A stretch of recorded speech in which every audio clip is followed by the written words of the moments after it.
Oh, welcome to Natural 6! Yeah! Hi! Wow. The Natural 5 today because we are short a Dragonborn. But we are rich in other ways, and that other way in particular is the 2024 Players Handbook! Whoa! Thanks to Wizards of the Coast, we have access to this, and we are going to be playing a non-canonical, because I might try and kill them, one-shot, set in the world of Reliquiae, using the new options and rules from the 2024 Players Handbook. I have never known you guys do so much homework. So much. Look at how much paper. I love paper. That's got nothing to do with it. It's not because Doug's not here, but we've got so much room on our It side. is, this is very strange. Like, I'm not used to looking over. Just disrupted the order. Do you know what, though? I do have loads of paper here, Yes. and that's because, as you know, I've had to rebuild Raidion from the ground up. We have the power. But when I first built him, I built him on a website, which did a lot of the stuff for me, because we had to build it from scratch. I've done it literally with pen and paper, and I'm going to say it was actually really easy. Yes. Yes. Yeah. And I'm a pen and paper boy, really. Mm-hmm. And even so for three of you, you have taken options of either species or subclass that don't actually exist in this current iteration of the Player's Handbook. And so we've had to make a couple of little changes. I has just used a rogue, the old kobold from Evil Players. From the Volo's Guide to Monsters, yeah. Volo's Guide to Monsters. And then rather than your traditional college, you have gone for... I have gone for College of Glamour. Ooh. Yes, which actually is some Dolly. really exciting options I'm really looking forward to using. And what have you gone for, Benjamin, Starr, Raidion, Thornbear? Delete as appropriate. For the purposes of this one shot where Raidion is definitely going to die, you just keep threatening him. So I'm just saying it could happen. Because it kind of doesn't matter here. It's We just kind of went up to me and went, Ben. And Radiant does like...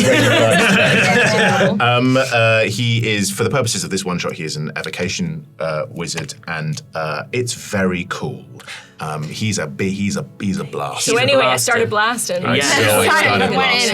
Although this is going to be maybe the first ever session where Raidion doesn't try to fix everything with hypnotic gaze. Yeah, he doesn't have hypnotic gaze, which is a shame. He's gonna have to start to play, just if I may, a little bit of imagination in your role play now. I know, as opposed to walking up and trying to turn it off. So slick and so smooth from me. Thank you so much. Got me. Yeah, really good. Right. Shall we play some Dungeons and Dragons? Woo! Yeah! Let's do it. Make sure Doug's not on the credits.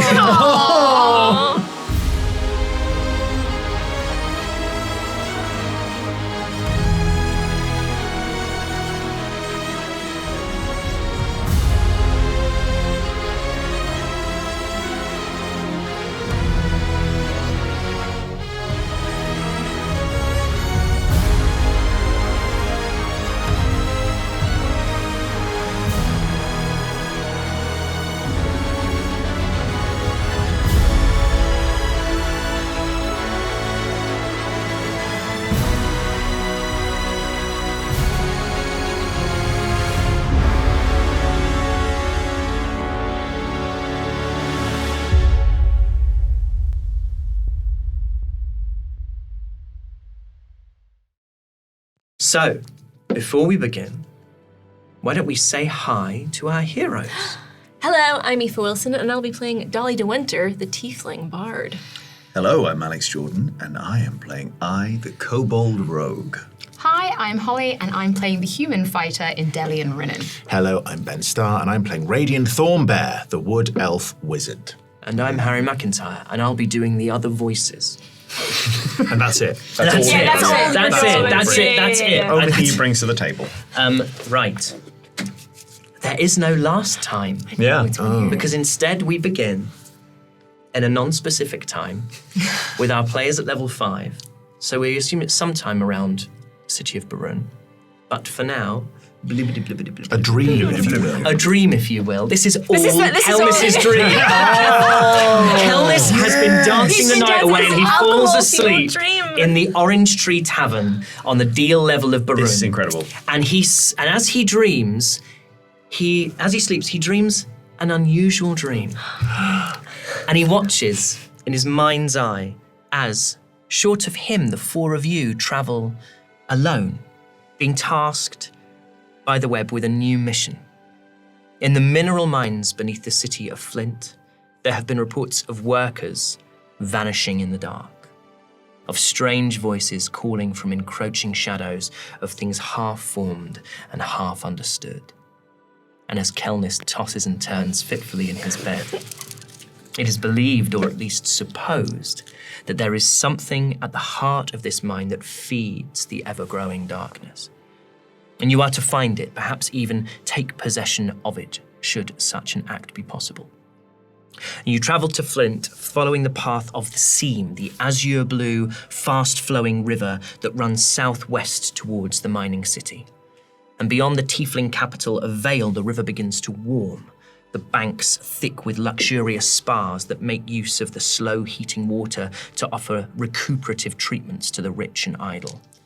Further southwest, the warmth of the river rises to a scalding heat. The frozen grasses of the riverbank are replaced by steaming mud and smooth volcanic rock, and signs of life begin to fade. The occasional fish floats on the surface, unable to escape the swirling currents that become a boiling maelstrom by the time you approach Flint itself. The innumerable yards and smithies jettison molten metal and waste into the river, meaning that the city is wreathed in perpetual steam.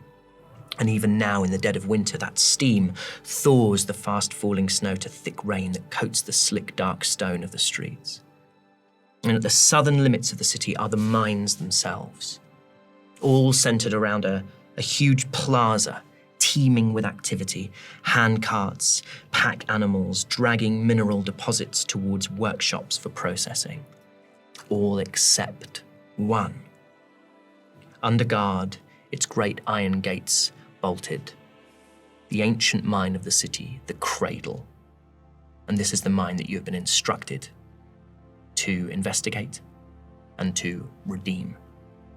And as you approach, there are soldiers in full plate, pikes in hand, and the rest of this plaza is a hive of activity. 2 guards next to the gates. I looks up at this massive door, huge, bolted shut, just pulls out thieves' tools, just kind of looks at it and goes, roll me, and just an intelligence check. okay. Roll me investigation, in fact. I really hope someone's short-cheated. That is a dirty 20. A dirty 20. They're bolted, and they have this kind of great big crossbeam across them. And you look down at what are essentially a series of metal toothpicks, and it strikes you that you may be slightly out of your depth should you choose this option. I turn around to the others and I go, Has you got anything bigger? I'm pulling my dagger. I don't think that's going to cut it.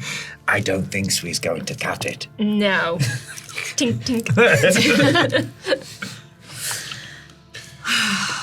So what do we do? Find another way. The gods just speaks to them. I don't know why you're looking at me. I do know why you're looking at me. Approach the guards. We were sent here, right, to take a look at this. You were sent here, so the web has you can assume taken on a bounty or a contract to clear these mines.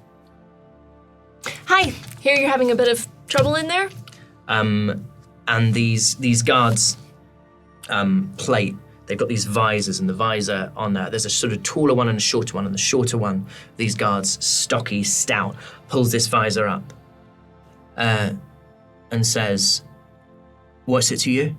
And you look at this sort of wizened female dwarven face, and even within the visor you can see that there is like white hair that, due to the heat of the city and the steam and the thickness of this plate and all the kind of wool and padding underneath it, you can see it's sort of stuck across her forehead with sweat, kind of smeared. She looks deeply uncomfortable. God, looking at you just makes me feel warm. What's it to us? Well, it sounds like there's money to be made in clearing this place out. I mean, you could just assume it's from the goodness of our hearts, but I wouldn't do it myself, but... She's gonna roll a a little oh, she rolled a nat 20. These are new dice as well. You're here for the contract. Yeah. Right. Well, Shasta! And she shouts to the other guard, give me a hand with this. And she turns around and she starts to, like, lift. And you can see that she's strong and this guy's strong. And this, like, great iron beam that just sits within the housing is going to fully take their entire weight to lift it. And they lift it, Dolly's like, just gonna straining cross again. I goes and puts a hand just on one of Like them. the person in like the the middle. person in the middle who's, yeah. And then she just goes, God. I don't even reach it. That looks They're lifting it up. exhausting. It's just you on tippy Oh, toes. no, I'm just doing this. Adding to the weight. So they push up, and like with great difficulty, there's a sort of layer of almost ice that's formed in that housing. Like, even though there's this steam, there's like this has been shut for such a long time that there's that kind of crack and release of ice as they push it up and manage to, like, lean it on the floor to the side, and then they start to pull open these gates 15 feet high. And as these gates creak open, the workers in the plaza, all their heads turn and watch you as you prepare to enter. Everyone roll me perception checks. I got a nat 20. A nat 20 from Raidion Thorny Bear. I got a nat 6. Hey, that wins! A 12. A 12? 10. A 10. Okay, you see with your binoculars, your canonical binoculars. You've got Endellion's goggles. Edna Mole's glasses. In Kelnys' dream, do you have the Oh, in Kelnys' dream, In they'd be Kelnys' bigger. dream? Yeah. They are bizarrely large. Yeah, They're yeah. 3 times the circumference of their Yeah, head. glittery. Yeah, they're glittery. They look like sort of very glam era Elton John glasses. And you see with a natural 20, you see people, as they're gathering, like all these miners pulling hand carts, like hauling sacks of coal, timber, minerals, all kinds of stuff that would be used either extracted from the mine or in the maintenance of that mining. And they look a mixture of pity towards you, and also fear. Fear as these gates start to open. And you see as one kind of quite languid, loose-looking tiefling leans into a fellow tiefling with purplish blue skin. And the first tiefling you hear whisper, "Rather them than me." Bye! Goodbye! I look back at one of the guards and goes, Don't forget to drink water. She's like, right, well, thank you very much. And these 2 guards lead you into the mine itself. And then once you're all within, as you're looking out, still these people in the plaza haven't stopped staring. And you just see, as the sort of great gates close, this diminishing gap in which you can see all those faces still turned towards you, these eyes locked on yours. And then with this creak, the gates are shut behind you. And the path beneath your feet is laid with large flagstones. So it is pitch black in here. 3 of you have dark vision. And in fact, were Kelnys here, although he's sleeping, he would have dark vision because as of the new 2024 Player's Handbook, Dragonborn also have dark vision. So you are plunged into complete darkness, Endellion ridden, human fighter. But the rest of you are able to make out that these large flagstones beneath your feet, and at the center they have these kind of grooves laid into them, like channels for the wheels of mine carts that could be moved up from the depths up here. And the dwarven guards, this dwarven and this human-looking guard, they light a couple of torches and illuminate your way. And on either side of the path, you're flanked by these great carved stone arches leading to what you can assume would have been living quarters and eating quarters, and everything looks as if people left in a hurry. There's one table that's almost still set for a meal. These dull silverware, wooden bowls that have been preserved in dry air, There's a pewter candelabra with the dripping wax that's long since cooled, suspended forever just above the surface of the table. And from within his visor, you hear the human go, "Right, come on this way." And they start to lead you down into the belly of the mountains. What exactly are we walking into? What are the reports been saying? And when was the last time someone was in here? Roll me a persuasion check. 25. 20. Very well, they're persuaded. Congratulations. The dwarf, who down here sort of removes her helmet with difficulty, and all this kind of sort of matted, sweaty hair is released, and you see her sort of go, but she turns to you, and now that she kind of knows who you are, now you're in, some of that initial sort of wariness bordering on hostility seems to have gone, particularly because you are so persuasive. And she says, "It's been months, but this is the ancient mine. And when the city was first founded, it was due to the location of the cradle. And people were drawn to it. And there were great fortunes to be made here. But some found that the longer they were down here, the more a type of obsession and a rage or a grief, it took hold of them. And the further into the dark they went, fewer of them it was that came back.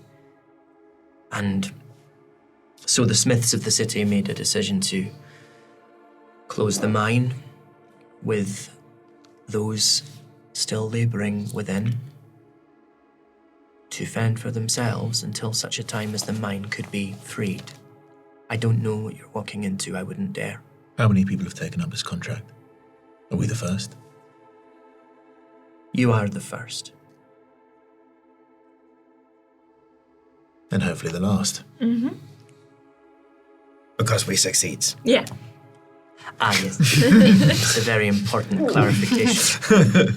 And the cart path leads down deeper into the belly of the mountains, and all around you, the rock faces that kind of encircle you almost, wear the scars of tools and machinery as generation after generation of miners dug deeper and deeper, following these seams of precious metals and gems even further into the dark.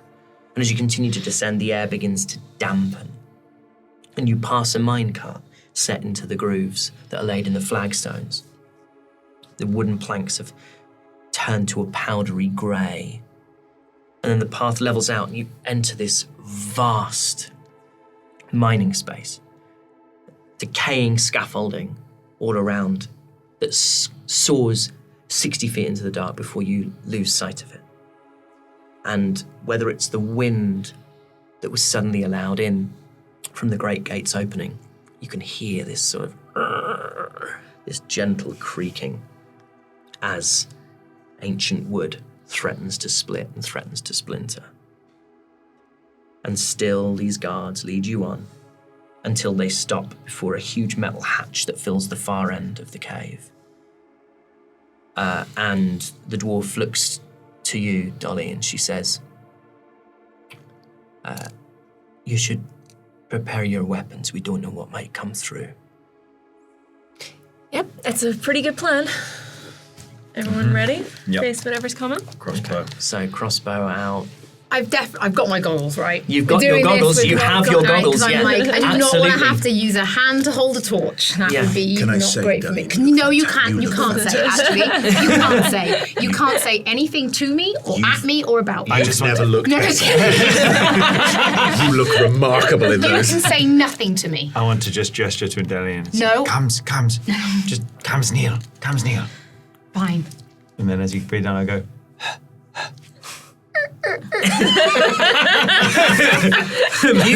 You have advantage on your next perception. Yes, well, last time we went into a cave together with fire, I came out with no eyebrows. Yeah, you know, he gives, he It was a good takes. look. Raidion feels bad about what he said, and he casts prestidigitation and creates his own little set of little glasses that look exactly like a Wow. And he casts them and puts them on and goes, see, we're the same. We are 100% Bunch of not nerds. the same. So at this point, as you and the dwarf prepare your weapons and kind of ready them, you see that she has a great axe which she takes from her bag, holds in two hands. You're coming with? I'm not letting anything come out. Oh. Except us, right? Except you. Okay. The God's question. Shasta, the human guard, goes over and he moves towards a wheel which is like anchored into the wall, a great wheel, 2.5 feet across. And with huge effort, he begins to turn it, and the metal's shrieking in protest after so long locked before it starts to move more easily. And there's a rattle, and you hear the sound of chains from far up above you. And the hatch begins to open, parting across like a metal joint in the seam, metal seam in its center horizontally.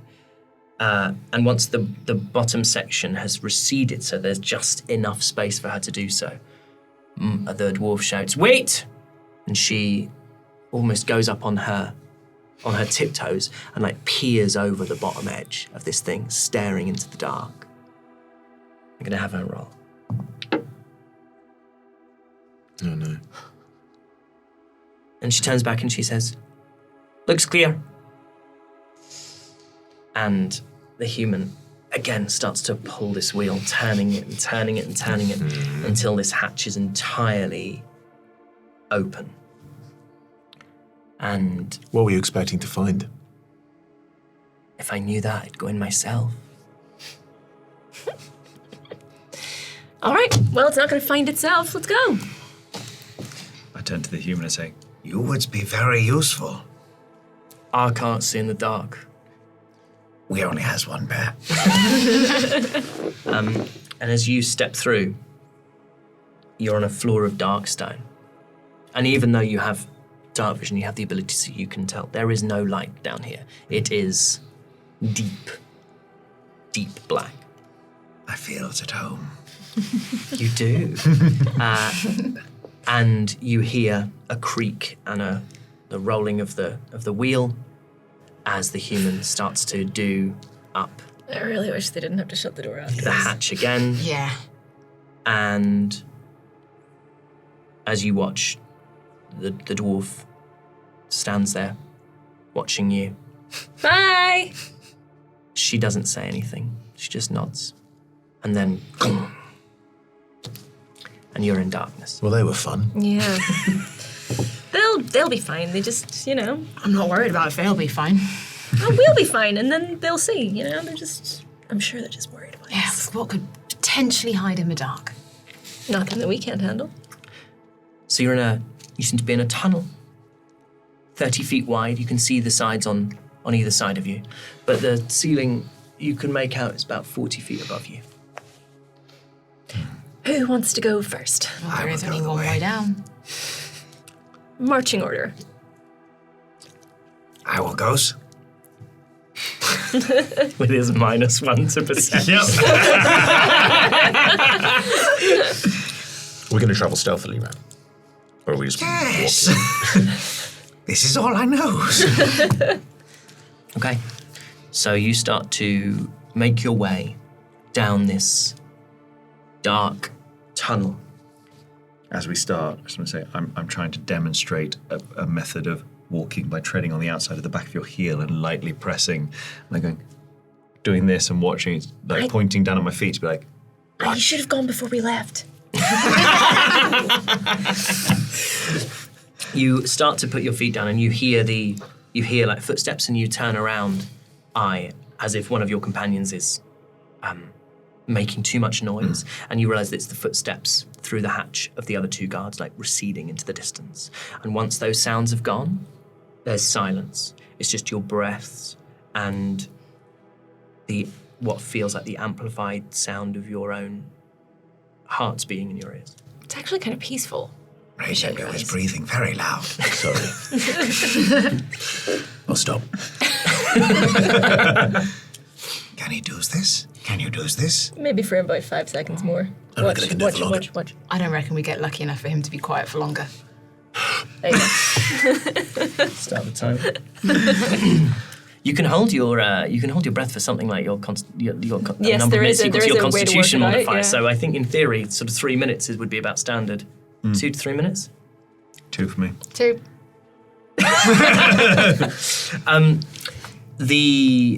So you're in the tunnel and you want to start moving stealthily through that tunnel. Let's everybody roll stealth checks, please. We're going to treat this like a group stealth check.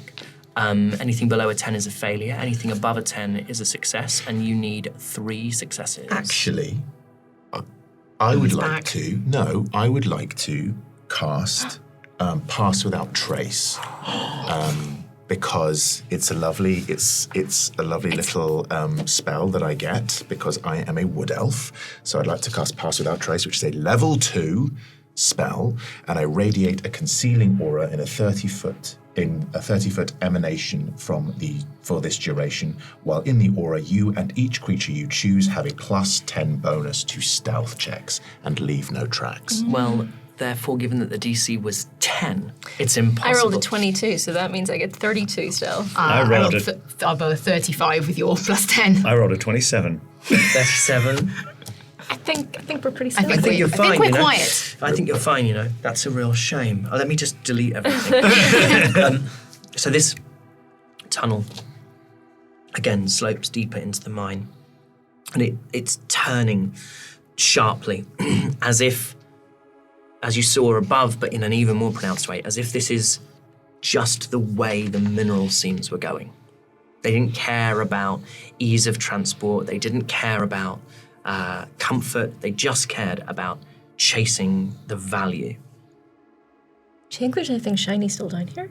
I imagine they've taken anything that's worth anything. Unless and it's on they the shut way the out. doors behind them. You so- can have a look. You can Yeah. roll investigation. Guys, everyone stay inside the aura. No, Please, it's a get 5. in. It's a 5. The walls, as you investigate them, are dark, smooth stone. And you can see that there are these, the marks of weapon, there are the marks of tools, there are marks of machinery. And it appears that what you do see is like almost like when you've removed a fossil from something and you're left with the imprint of where it once was. You can kind of sense that there could have been things that have actually been removed from this wall, but there is nothing there now. Oh, quite fancy some new jewellery for my horns, but next time. Wood looks very nice. Thank you. Didn't they say there were people left down here? Yeah, but I can't wear those on my horns. No, but there was no one at the door. I mean, I could try. If you were locked in here, you'd have gone to that door. You'd be trying to get out. We don't know if that's the only way out. I mean, I want to hope there's another way out for whatever's down here. Let's hope they find another way. At least hope they found some peace. So you continue down the tunnel. And after walking for an hour or so through these tunnels, silent, you start to see the tunnel curves round to the right, turns to the right, and there's the faintest sense of light, barely perceptible at first. Everyone roll me perception checks. That one. That one, you can roll your first one with advantage, right? Because yes, of, I can. Because of having your glasses cleaned. Yes, it's. I'm going to go with it. It's an 11. It's an 11. 18. 18. 17. 17, because I forgot we've lost our perceptive boy. I know. In Yeah. his sleep, dreaming this strange fever dream, Kelnys does that thing where you almost wake yourself up by trying to speak. Would And have been one of the cramps in his legs. from around the him being cramps. so short.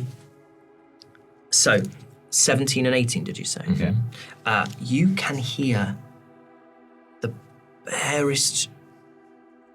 Sounds like water, trickling of water. You hear this as well? I do. The faintest trickling of water. God is good. And And you sees the little bits of light. Oh, yes. Light. As clear as day. Does not see the It's light. the dog. Yeah, I literally, throughout that, when I was a little smirk, I could literally, Milton was pressing down on my He's on feet. my feet. we have a He's dog lying under down the on my table. He's lying down on my feet. I'm allowed to tickle him with my feet, You are. right? He loves feet. We call them dogs in my Discord. Dogs on the dogs. Yeah, so all feet are called dogs. No dogs on Maine. Oh yeah. Yeah. Right. You see this light. You see the beginning of light around the corner. You hear the sound of gently trickling water. What you was just saying about peoples, I thinks we should be ready. Yeah, I probably wouldn't be too happy if they'd locked me down here for 2 months. We didn't lock them down here. Someone did, but Maybe they'll be whatever. glad to see us. I don't think we get that lucky. Yeah, want to make way towards him. Okay. And how are you moving? Eyes in that sort of animalistic, sort of Still on stealthy. fours, yeah, low. Okay. All of you? I'm bringing up the rear. Okay. Yeah. It's slow. I'll have my sword. I'm ready. I'm gonna have. The Okay. water roll. Everyone roll stealth for me, please. You can add your +10 from Pass Without Trace. 27. 27. Also 27. 27. I'm a nat 20. A 25. dirty 30. Yeah. And a 25. Okay, cool. The light grows brighter so that you, Dolly, and you, Endellion, are able to perceive it as well. It's still dim and it's irregular. The first sign you see of it is actually that it's almost reflecting off the last vestiges of mineral seams in the ceiling of the cave that you're in, of the tunnel. And then the tunnel opens into a wider space and the sound of water grows louder, and you see that the light is red, flickering red. And to your left, there is a entrance to a large cave, but it's barricaded. It's hand carts, mining carts, barrels that have been piled high to block the entrance to this cave. And at the top of it, everyone roll me perception checks. Go ahead, Endellion. It's a nat 20. I got 20 here too. Oh my god. 2 in a row. Why don't I get this in the main story, do I? Yeah, no, this is wild. A pathetic 16. A pathetic 16. With a nat 20, Endellion and Dolly, you immediately spot that there is a thin-looking elf peering out over the top of the barricade, not looking in the direction you're coming from, which is to their right, instead looking out further into the mine. And with a nat 20, you see that they have 2 small light hammers in their hands as they scour the mine for signs of life, watching out from the top of this makeshift barricade. They're definitely looking out for something that we probably shouldn't turn our back to. Yeah. What does you see? There's an elf.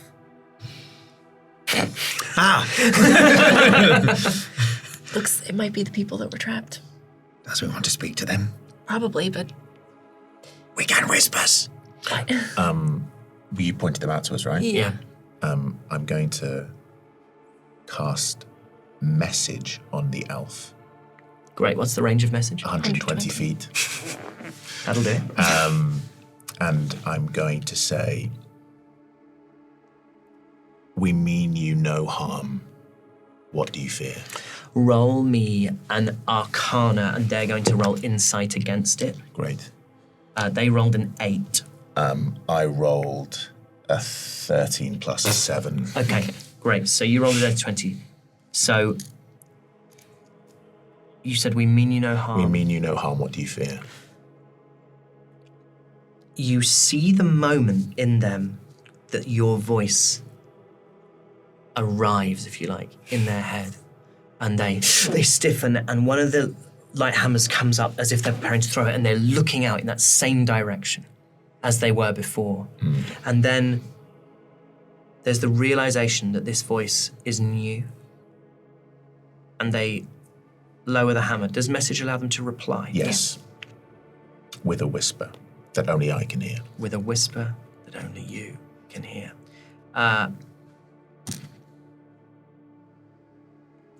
You hear them say in your head, the dark, deep in the dark. Did you see that? What, the elf? Yes. Yeah. What? What do you mean? Well, they flinch. Oh. Did I see that? Yeah, with a nat 20 you will have done. Oh, yeah. Strange. Yeah, sorry guys, that was me. Sorry, I've been having a conversation with you. Communication Raidion. Wait. Dolly's going to use message and be like, since when could you do that? I replied, this is brand new information. Just roll with it. I just obviously had a little conversation with our elf friend. He was very unhelpful. He said he's scared of the dark.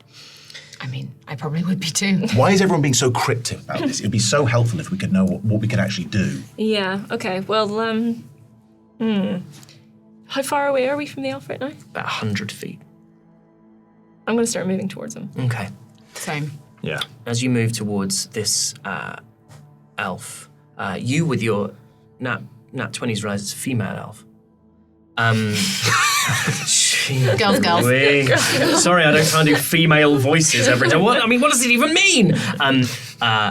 You see this this elf as you turn towards you. You're not moving. Are you moving stealthily? Or Yes, I think so. Okay, so roll me a stealth check then. Are you all moving together, or are you staying where you are? I'll come with you. Yeah, I'll come with. Yeah. Okay, everyone's stealth then, I guess. And all adding a +10 still. Oh, yeah. Oh, then 34. 31. 31, 34. 33. 33. 26. I'm so Breath on glad the you wind. are not normally evocational. Although I think Cal has access to this as well. And he smiles in his sleep.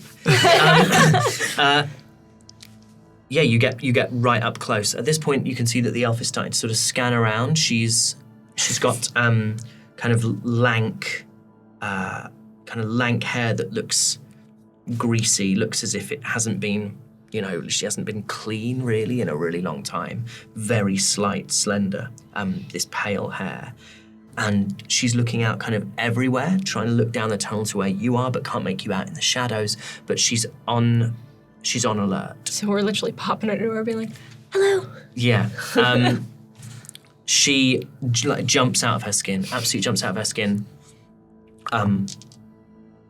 Roll me a luck check, everyone. Just tell me the number that you get. 12. I'm going to use heroic inspiration on that roll. Okay, tell me about So heroic inspiration. Because I'm a human, I get heroic inspiration. Acts a bit like bardic inspiration in the sense that basically allows me to re-roll immediately after I roll, so I can't know what the result is. And I can use it once per long rest. Sure. So you roll with advantage. Yeah. Yeah, so that's still not great for me though. It's better. It is actually better, but it's only a 4. A 4. A 3. A 3. Well, she rolled a 13, and the nearest to a 13 is Dolly. Yeah. She launches a light hammer, which is a 16 to hit. Yep, it hits. Okay. And she hits you for 4 points of bludgeoning damage as she launches this light hammer. God. Okay, I deserve that. Damn it.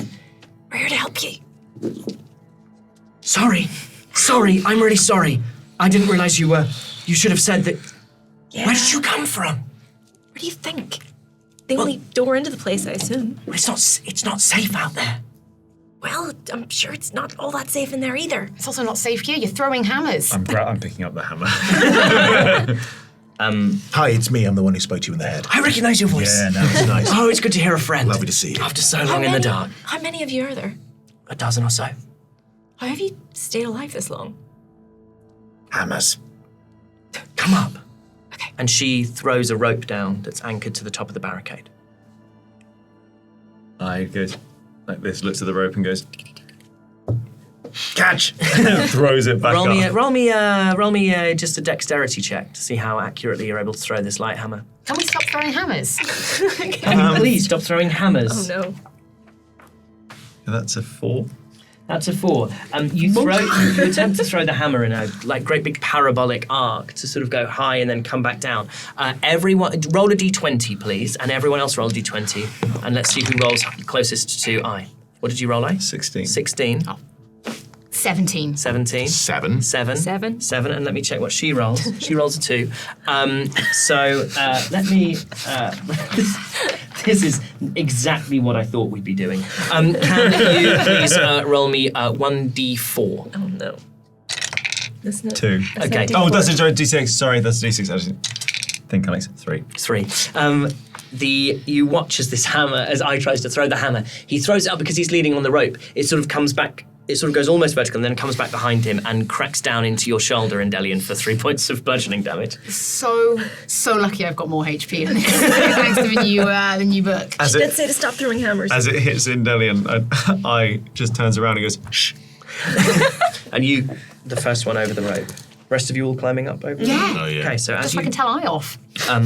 you climb up the rope and you get on top of the barricade. And beyond the barricade, you can see that there's a few tiny fires that's almost embers that are just being maintained. And they're on the edge of a great lake that stretches out into the darkness beyond where you can see. And there are a few stone hovels that have been constructed from stones, but also bits of sort of reclaimed wood. And you can see heads poking out from these hovels and from around the barricade. This elf still at the top. And you can hear sort of whispering. Is that what are they? What is it? I don't know.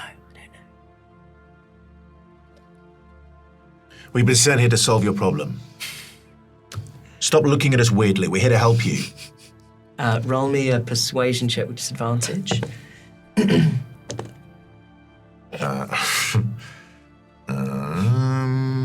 I got a 6 twice. A 6 twice.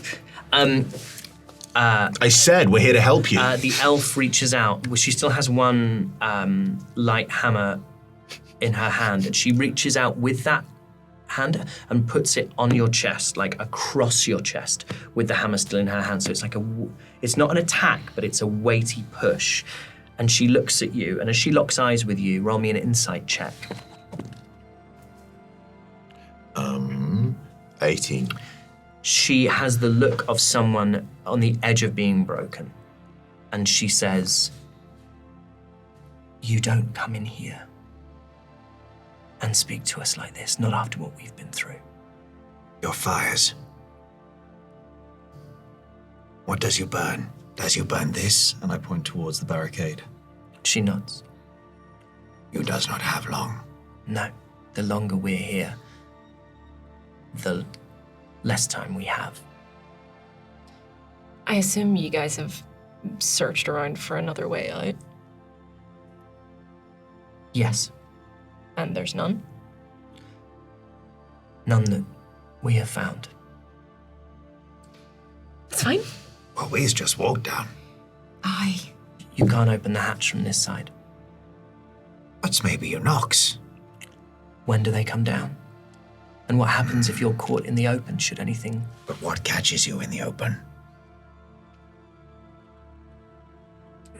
We don't like to speak of it. Come with me. And she gestures for you to follow her, and she sort of jumps quite nimbly down the barricade and leads you through these faces all turning towards you. And you see it's a mixture of halflings, dwarves, humans, elves.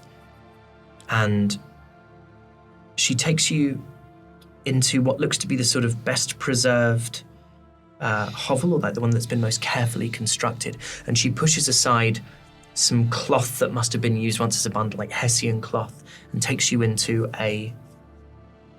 this small room where in a chair in the corner there's an ancient looking orc. pale skin, eyes that turn to you and have sort of started to go milky with blindness. And she says, Zenit, there are someone. They've come to help. I think they've come down. They need to know what's out there. And the orc turns his half-blind eyes towards you. You wish to know what is in the dark. Yeah, hey, Zenit, was it? I mean, help us help you. There are voices. They begin as voices. The longer you are down here, the more you will hear them. The deeper you go, the more you will hear them, and the more they call to you. And he sort of smiles. The more they will make you promises. And the more you will feel like they can offer you things. What says they promised you? Companionship, friendship, purpose.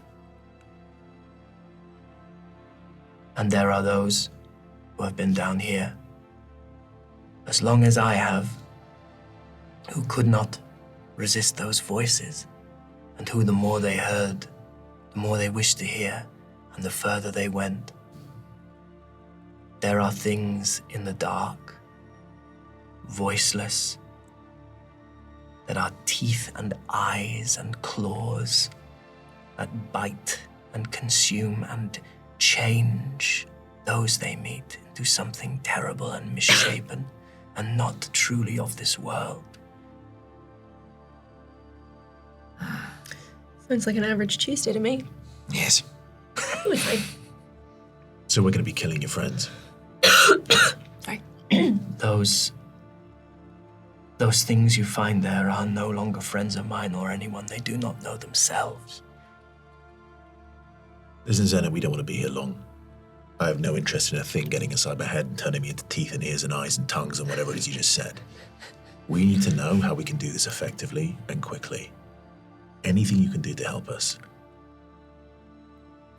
Roll me persuasion. An 8. An 8. The most helpful of numbers. Yeah, a great one. He says, the best way to find the source of the power is to listen to it, to let it guide you deeper. That is what they say. We have to succumb to that thing. If you wish to know what it is, I have never been deep enough to discover, but if you wish to know what it is, you need to find it. How do you find it without moving towards it? You have experience hearing whispers. You'll be fine. Yeah, I'm used to it by now. Yeah, you're perfectly well adjusted. Okay, stop rubbing it in. After this thing's done, what do you hope will happen? They will allow us back to the surface. I don't want to die underground. I spent too much of my life here in the dark. Who were you before this? I was someone who hoped that I could change the fortune of my family and those that I cared for and that cared for me. There was great wealth to be had here, great riches. I wanted to retire to Brack. I wanted to see the swamps again. They look better than they sound. Well, there's still time for that to happen. And he turns his eyes towards you and says, and unblinking, I hope so. Shall we? Well, I does not like not knowing, and I wants to know. Well, if we don't know, we don't get out. So, we're going deeper underground. There's too much panic in this town. You see him just sort of tapping his hand. It's almost like there's a rhythm. So, I'm going to head out beyond the... I want to just go over to the water and just kind of take a look and get a sense of how, can I gauge any sort of, how far back it goes? Is it a So there's still pool? Is it like a... It's an almost still pool, but you can hear that trickling of water that you heard far off. You can hear it further into the dark. But your dark vision only gives you a range of 60 feet. So standing on the edge of this pool, you can establish definitely that it's larger than 60 feet across. Okay. I would like to pick up any kind of like little pebble or some sort of stone. Do not disturb the water. And I would like to... in the air as far as I can. Okay. Ow! It hits Endellion and Raidion. You hear the stone splash into the water. And I sits, not physically, it stays for a moment, just listens. What are you listening for? I does not know. Roll me perception. God damn it. That's a 6. You don't hear anything.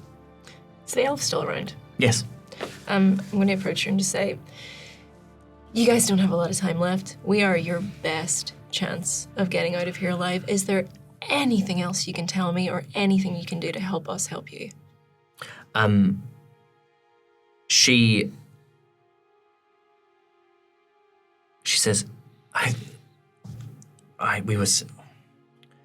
we were holding these until we were holding these for our escape should anything happen. Should we have to make a dash for the hatch and hope that someone came? And she gets 4 potions of healing from Nice. from a kind of pack and says, you probably have greater need of them than we do now. If we don't need them, I'll give them back. Thank you. Whilst we go, you has wood and you has hammers. Yes.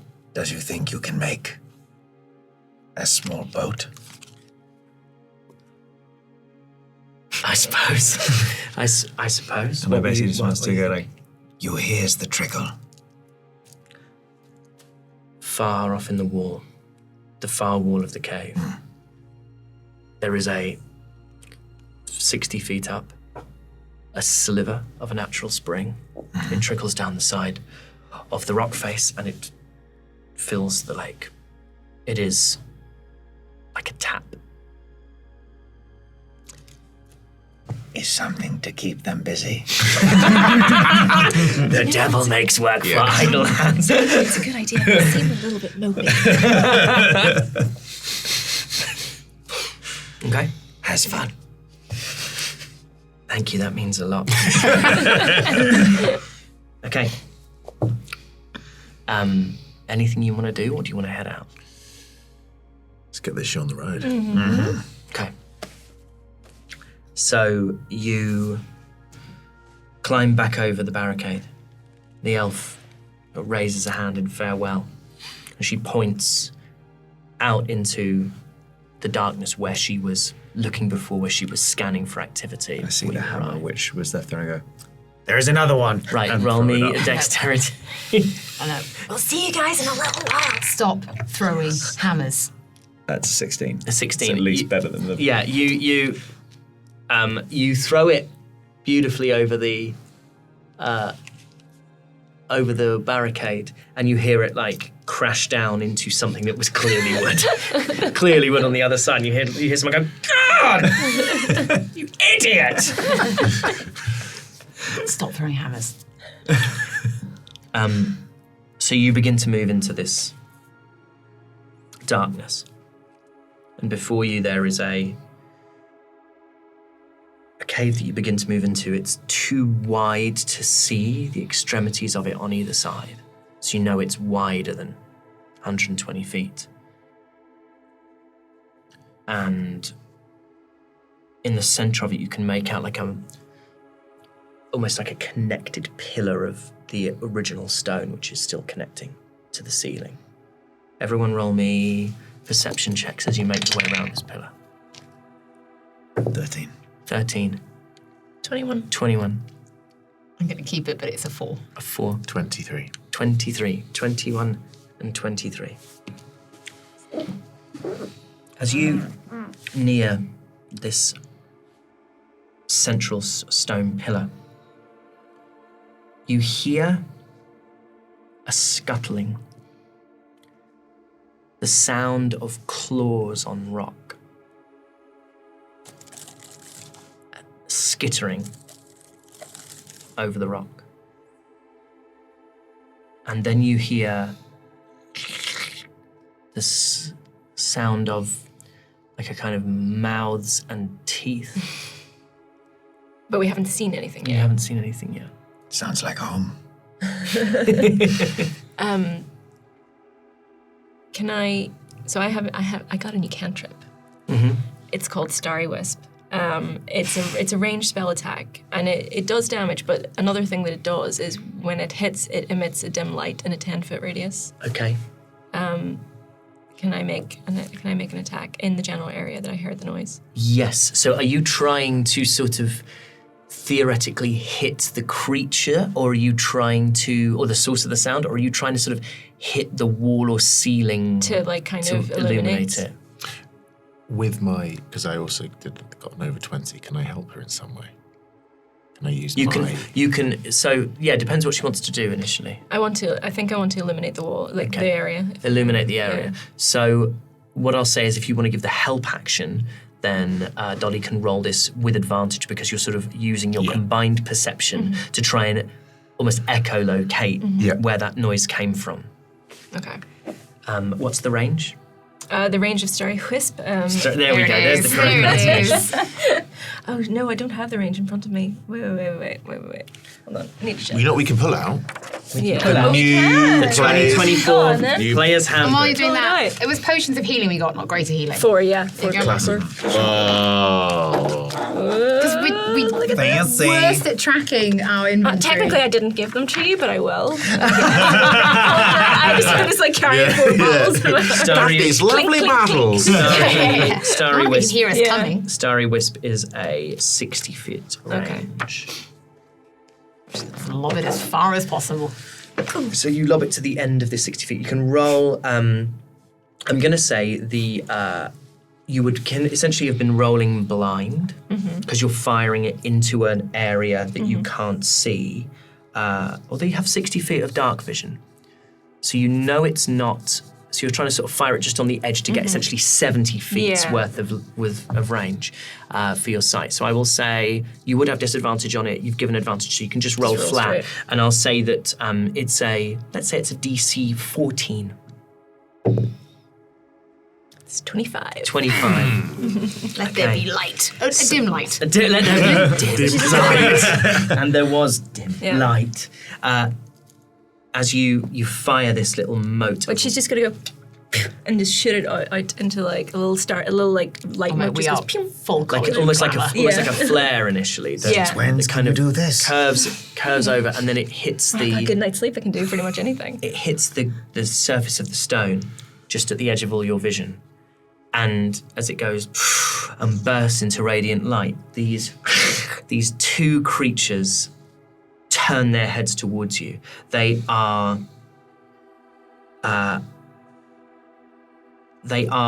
look almost to be like maggots that come up to about waist height, but the front of their face is huge black eyes and rows of circular teeth, 2 hind legs with great gnarled claws, and they start to skitter towards you. Everybody roll initiative.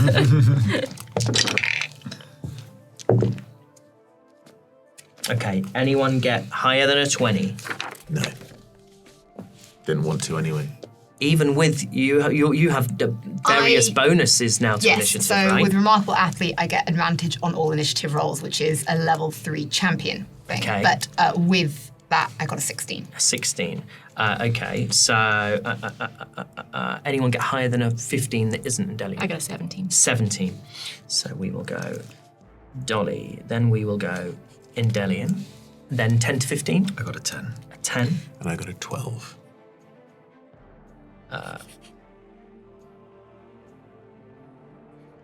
Okay. Dolly, that is your turn. These creatures are 70 feet from you and just dashing towards you. Is it worth checking? Just real quick. So I now have, with my criminal background, I now have alert. So these are the new origin feats. These are the new origin feats, At level yes. 1, you get to pick a feat, which is such a cool thing. So Yeah. rather than like statistics and various things being dictated by your species, now they are dictated by your background and who you were before you were an adventurer. And you pick a background, and along with the background, it gives you some statistics that you can make some pluses, give some pluses to, and it gives you an origin feat, and yours is alert. Mine is alert. And alert means that I can, once, I believe it's long rest, I can switch initiative with any willing party member. So it could be that we don't need to, and it's not necessary, but is there It's anyone... cool, let's do it. Okay, so I'm just gonna be like, It was more Go like, first, is sweetie. there... be like, you're up, and just let you do a little somersault. You can do this as many times as you like. It's nothing to do with Is it long really? rest. I Immediately after you roll initiative, you can swap your initiative with the initiative of one winning ally in the same combat. Anytime you You want. can make this swap if you or the ally. You cannot make this swap if you or the ally has the incapacitated condition. So you can do it. So I once can per do as much as I combat. want. I Once looked per at that and I combat. thought that's too cool to be able to keep doing it, right? No. Well, so we've got to be willing to do it first of Yeah. all, mate. Like, we're not just going to... Yeah, you gotta be You willing. can't just go, but I want But to. we are going to have to create cool ways of flinging Yes. I into combat. It's cool. Oh my It's god. very like Final Fantasy VIII Renoa and Angelo. You just got Yes, to that's fire right. it. Off she Brilliant. goes. So yeah, I'm gonna be like, come on. Okay, Just like so launch. I is going to misread this No. and run up and just jump on Dolly's back and just stand on Dolly's back and take a shot. Make an acrobatics check to get on Dolly's back. Go on. You've made it more complicated for yourself, and we're going to lean into it. Well, that is a 23. Yeah, up on Dolly's Do a back little you twirl go. while you're up there. Like that bit in gymnastics where you're just having to get to the corner, but you have to do it in an elegant way. Pop and pop. So immediately up and takes. How far are they from us? They are 70 feet. Okay. Yeah. I mean, I jump again. I double jump. Yeah. oh Lord, I need to remind myself real quick. I just don't want to. Oh, short. Yeah, okay, yeah, they are just in range. Cool, great. So I just stands on Dolly's back and takes a shot. Takes a shot. Are you going for the one on the left or the one on the right? I will go for the one on the. I'm on your back, so. Left. Dolly whispers up. Left. I goes for the one on the right. Okay, so you go for the one on the left. Make an attack. Go on, babe. Okay. You got this. So that is a 12. 12. You fire at this kind of maggoty, fleshy creature, and it, as the bolt comes towards it, its body sort of undulates away, and it skims just past it. The bolt clatters off the stone. I should have gone for the one on the right. Yeah. Okay. I would like to hop off Dolly's back and Any luck? and I'd like to. Is there anything any sort of rocky sort of shapes that I could boom? Absolutely, Get behind. you can. I mean, there are little kind of outcrops of rock all the way around here. So I'm going to say, unless I specify that you're in a big open space, Yeah. I'm really happy for you to be able to sort of Okay, great. do some hiding I'm in the gonna shadows. Jump off and nip to the right to find the nearest little bit of rock that I can bonus action hide behind. Yep, absolutely. Make me a stealth check. Oh god. Okay, that's an 11. That beats their passive Okay, perception. excellent. Also worth noting. Everyone else can see you. The rest of the gang can see you. No, I think he beats mine as well. Oh no! This is so foolish. Also worth noting now that I can, if I don't use my movement, I can yes. steady aim. Yes. So in this moment, I wasn't able to use steady aim because I'd run up to Dolly's back. We'll deal with it This next movement. round. But there is, yeah. There's more delights awaiting. Yes. That is Endellion's turn. I'm going to use my longbow for this one. Mm-hmm. So I am going to notch an arrow and attack. I should be within range. Yep, yeah, you're within range. The longbow has a huge range. Yes. So that's not great. Am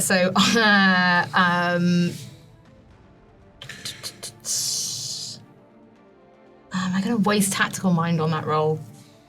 Probably not. Yeah, you know what? I'll do it for the sake of this. What's tactical mind? Tactical mind. No, I can't. It'd be You can't, tactical 'cause it's shit. an Yeah, ability tactical mind. check, It's ability not check. an attack So roll. I'm going to miss that one by rolling a 3. Okay. Yeah, they do have a higher armor class than that. 3. But I do get 2 attacks because I am a level 5. So Yes. I'm just going to use my second Go on, babe. attack. Go on, babe. It's not that much better. It's an 8. Where are all these nat 20s, Yeah. huh? When you need them. You crit on a 19, you coward. Just start I rolling. know. Yeah. Okay. I don't enjoy the dark. You fire like these, and these things are horrifying. You've had descriptions of things in the dark. These are, I would say that these things are the least human, least familiar things you've ever seen in your life. It's like going down to the bottom of the sea and seeing what lives there on the seabed. Like there is something unnatural and violently made about these things, and it's that you feel like shaking in your hand as you knock an arrow and another, and both clatter off the stone as these things start to dash towards you. 3 for 3. It's not great, is it? That is these creatures' turn, and they are going to make it to within 30 feet of you. They have a movement speed of 40 feet, and you can hear these claws like scrambling and scuttling, and you get the feeling with them that they're so like driven by a mania that they could move faster, but their movement is so inefficient, like they're tumbling over their hind legs and standing back up and like scratching at the stone in an attempt When you to say get that, to you. Milton, this just started scratching my heel. This is all it's all a lot very for me. immersive. Yeah. My dog is all teeth. He's just rows and rows of circular teeth. Sorry. It was literally as you were saying, and it's just like it's coming towards, and then you just hear. That is Raidion's turn. These things are now 40 feet from you. Are they still vertical or are they on the ground now? They are on the ground. Okay. Yeah. If this were canonical reliquia, he'd probably misty step and try and hypnotic gaze, but he won't. He one of the great lovely features of Magic Initiate, which is my origin feat, is I get to choose one level 1 spell from my list, and I can cast it once without a spell slot. And I regain that ability to cast it in that way when I finish a long rest. So you just get to treat a level 1 spell like a cantrip. Yes, it's very cool. It's wild. Because many of the things about this player's handbook is they very much empower kind of creativity with spells. And low-level play as well. Yeah. Low-level play is so much more heroic, I think, in this iteration of the player's handbook. And it's basically a free level 1. Unfortunately, I have a very cool level 1 spell, which is Chromatic Orb, which I'm going to fire. And the reason I wish to fire this, which is really neat, and this is how we can up the stakes, which is obviously I will choose what type of spell I want to cast. And then after I take my attack roll, I will roll 3d8. But if I roll the same number on 2 or more of the d8s, the orb leaps to a different target. What? And then I make another attack roll. This is new. So like it hops. It hops. That's fine. If on the d8s they're the same number, it leaps to anything within 30 feet. And this was why you were trying to roll the same number. Yeah, of course. This was the. Wow, yeah. that's super cool. Isn't it cool? That's so That's cool. really fun. That's so cool. No, this is a free spell that I get to cast, and it could potentially multi-attack. yeah, it can multi-attack. Okay, I'm so down for And it would this. Hope so. Right, come on then. He misses. I mean, that would also just be. Yeah, it would be beautiful. The madness is if I was casting this at level 2 and I did it again, and I rolled it and then I did it again, it could leap to another one. So each level that you cast It at can do means an it additional potentially leap. can leap each time. So So, at it could ninth just level, be it could bouncing leap. around Boing, boing. if fortune favors it. That's wild. Which so far it hasn't for the rest of us. So, yeah. Because I feel like I want to do some fire. I'm going to create a lovely orb of fire. Yeah. And I want it to look quite neat. Because firing in closed spaces has always gone well for me. It's great. It's gonna been go it's for one of my everybody. most And I next fire it those directly goggles at cover your Endellion. eyebrows. Yeah. I fire this orb directly in Endellion, hoping it'll leap. Let's choose the one on the left. Okay. I make a cool thing with my hands that the little orb almost appears like I'm stretching string that turns into an orb. Yeah. And then I hopefully blast it. The build-up was unreal. Wait a second. The greatest so thing, and this is the greatest thing that could possibly happen, is it's a nat 1. Great. So it's elaborate. It's the most elaborate thing. It's the most Raidion It's the thing. most about Raidion. it. So I'm going to say, Kelnys is within the time of his life. Yeah, like Kelnys, you said like, Raidion, roll me an insight check. Yeah. As all this is happening, I'm thinking, Gods, he looks cool. It's a 10. Right. That this can't be happening. This can't be real because also in the reality of it, you just explained all of that to the party as you were creating it, lucid and dreaming, we know that a round is 6 seconds. So how did you have time to explain all that? And then you create this moat of fire, and it feels weird. It feels like punching someone in a dream, like your hands are going all jelly. And as you go to cast it, it sputters in your hand and turns into have you ever watched those videos where a molten ball of metal is dropped into and away in his bed in Baroon, Kelnys goes.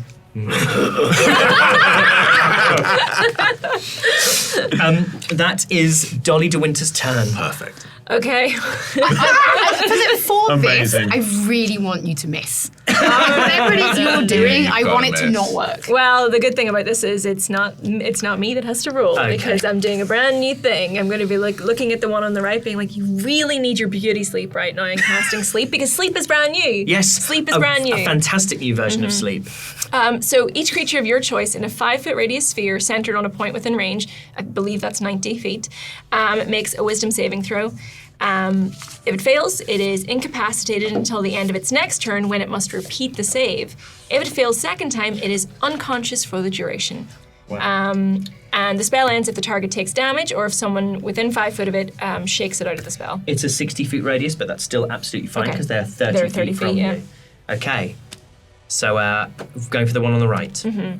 I should say also the creatures that do not sleep, I don't know what these things, if they do sleep. If they're immune to being... yeah. They are not. Good. They rolled a 14. It's a wisdom save. And my spell save DC is 15. And it becomes a 12. So they fail. So this one on the right becomes incapacitated, right?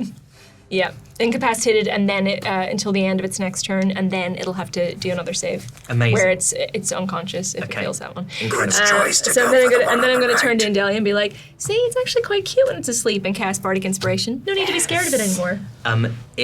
What has happened in terms of it looking cute is these were running at the group of you, and the one on the right had gone and opened its mouth, and the teeth were starting to sack, and in its incapacitated state, it has just locked eyes directly with you, Endellion, like that. It looks absolutely horrendous. Aww, thanks. We've got very different ideas of what cute is. That's your turn. seeing this open more, this mouth is just gonna. Excuse me, I dropped the, I briefly dropped the 2024 But player. it sounds so much better than the old It Handbook. does. When you drop it, it sounds Yeah, yeah, incredible. yeah. The acoustics. Is just gonna aim at it and then think, I does not want to damage this one, because if I does, it's no longer incapacitated. Fantastic. And takes a shot at the left. When there's so much commitment to character at the table, it's just wonderful to The see. best part is you can almost see Dolly behind him mouthing the words as he's saying them. Almost as in.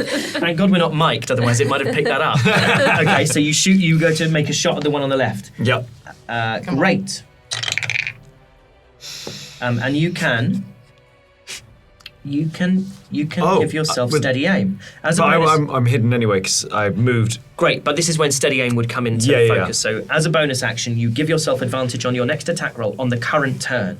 You can use this feature only if you haven't moved during this turn, and after you use it, your speed is 0 until the end of this turn. So you start static, you end static, but you can give yourself advantage. Yeah. Brilliantly, you don't have to because you're hidden. I am hidden, so I don't use it this one, but I will give it for myself for the next one. You'll have to do it on that turn. You have to do it on the turn that you're dealing with. I thought it was that you do it on this turn for the one next, so I'm not going to choose to use my bonus action to hide, so therefore I get steady aim on the As a next bonus one. action, you give yourself advantage on the next attack roll on the current turn.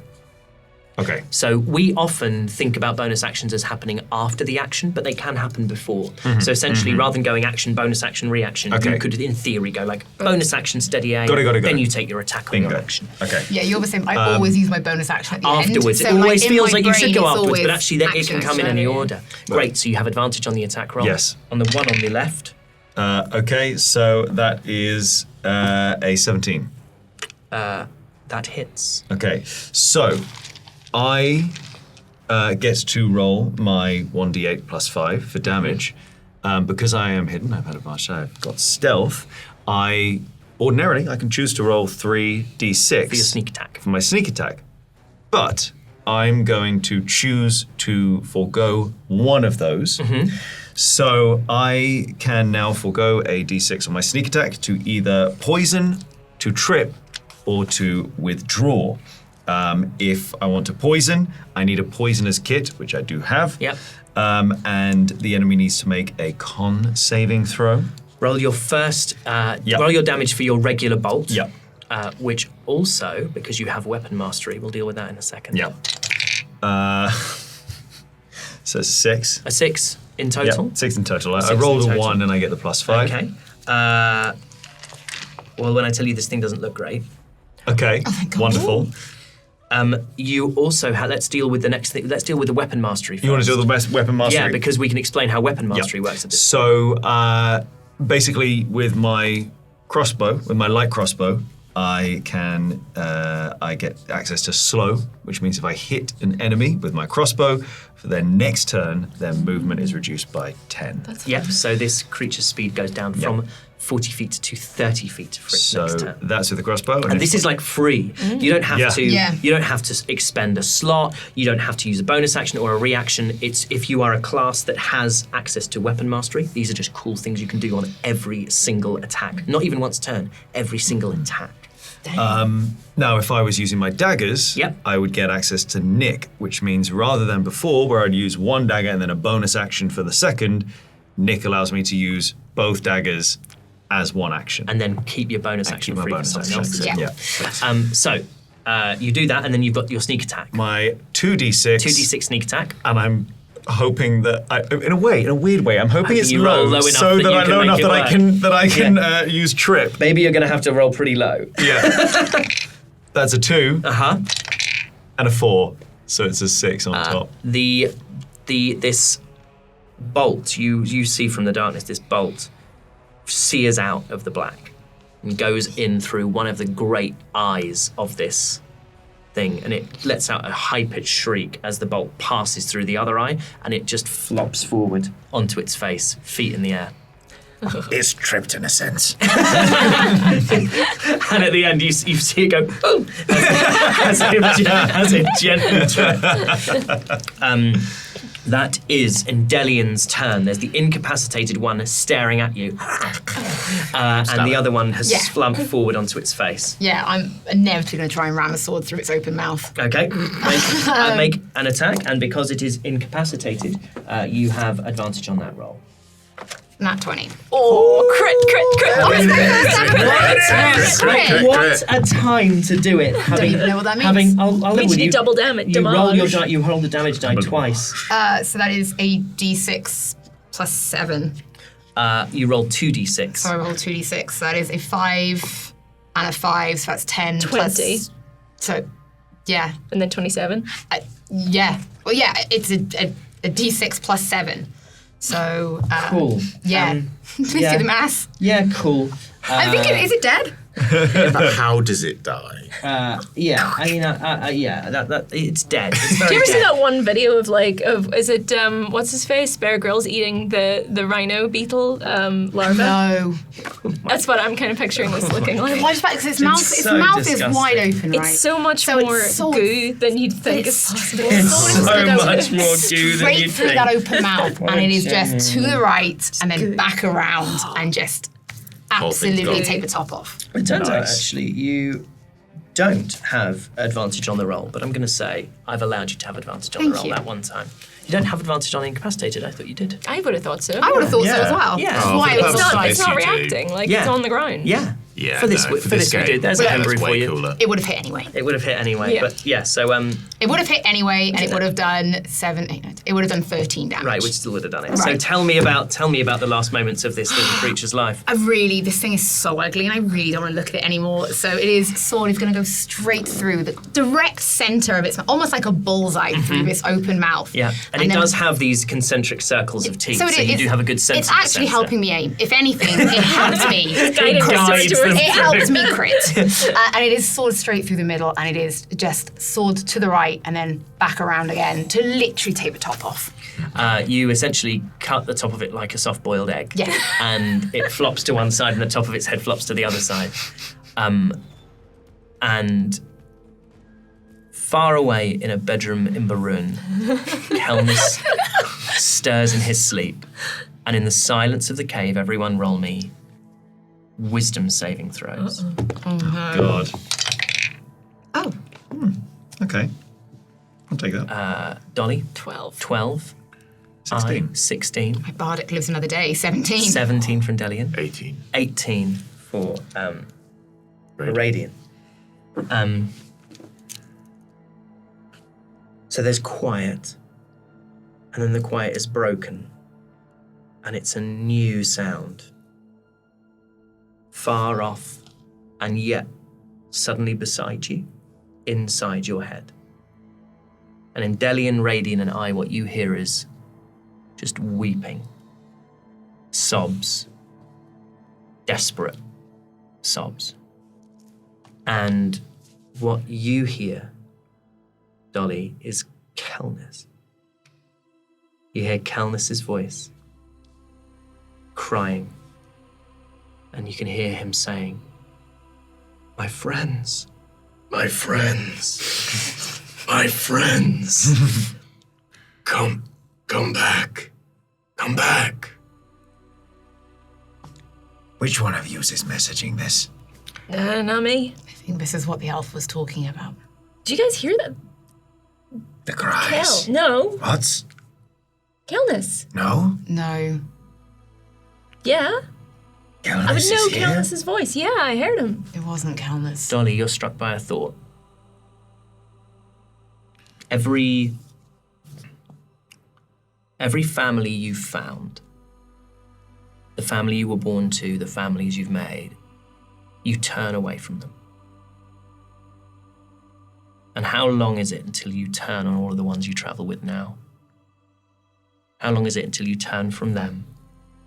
Until you force yourself again to be alone? And why are you running? What are you running from?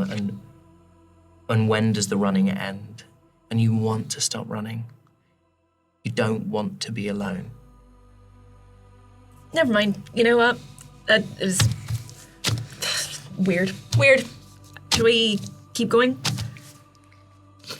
Yeah, I mean, they're not going to come to us, and we definitely won't be getting out of here if we don't go to them. All right, let's go. What you realise, Dolly, is you can still hear this kind of weeping. You can almost hear a direction if you choose to tune into it. Yeah, I'll tune into it. Okay.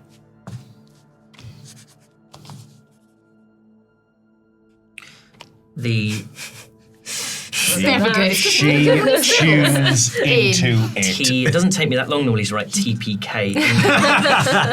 Just written lol, she's done it. Lol, she does. Dolly down.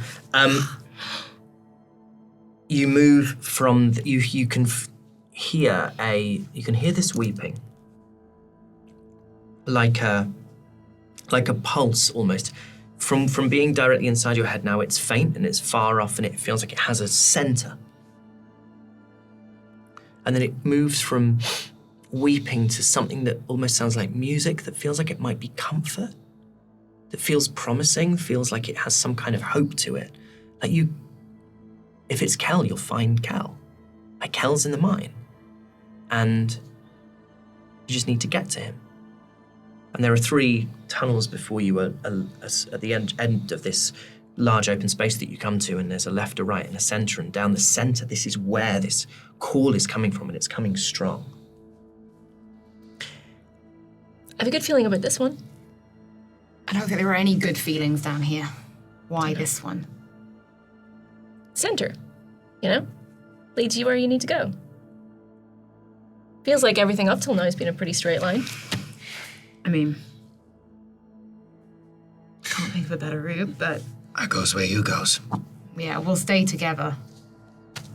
Let's go. Yeah. Come on. You start to move down this central tunnel.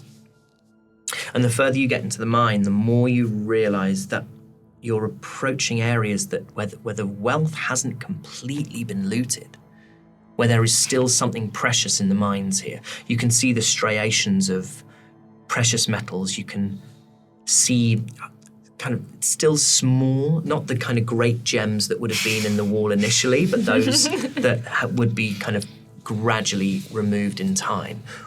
I want to just see a small one and see if I can just...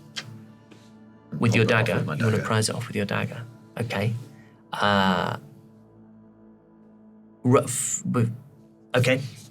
Roll me an attack roll with your dagger. That is a 27. Okay. Yeah. You put your dagger behind a sort of a gem that looks clear, like a diamond. Small, maybe the size of the nail on a human's little finger.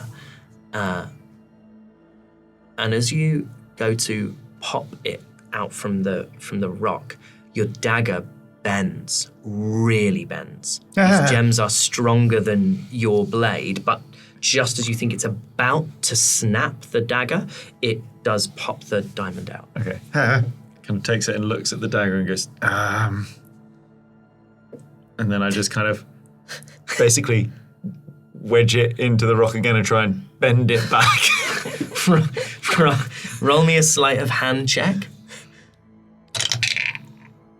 An 18. An 18. Yeah, you sort of managed to, it's still not perfectly level, but you managed to sort of take some of the wonk out of it. Okay, great.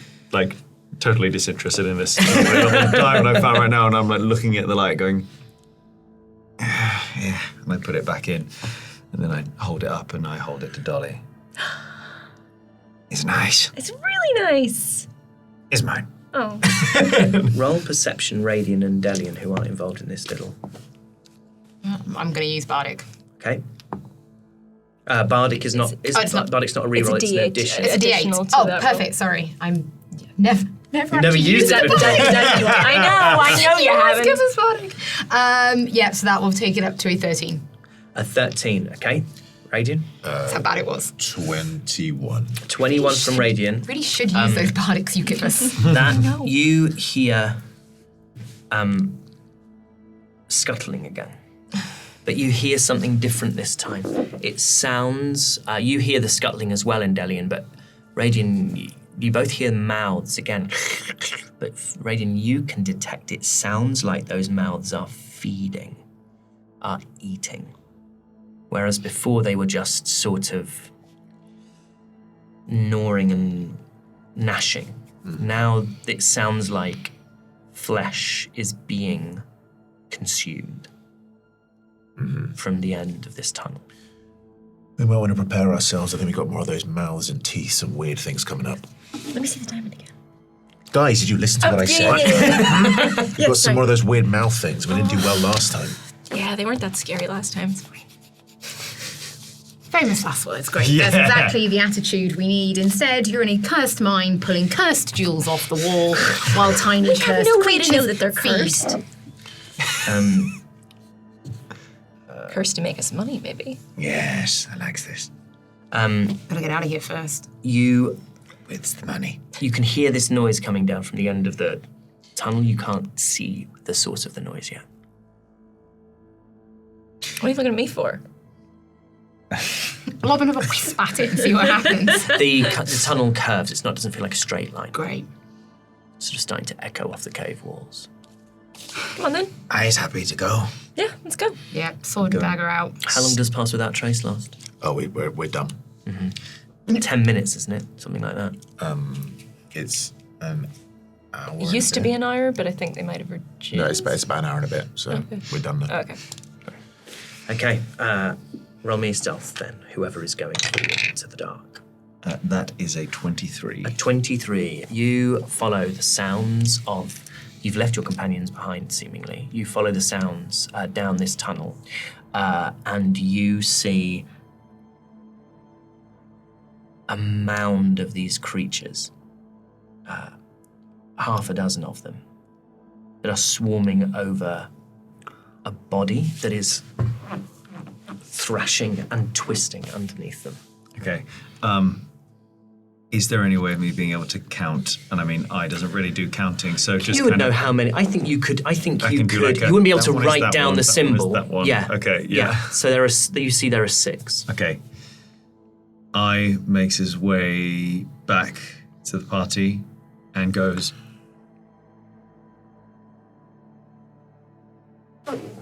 You see him put his hands up. Natural. and then and then sees Dolly looking confused and goes,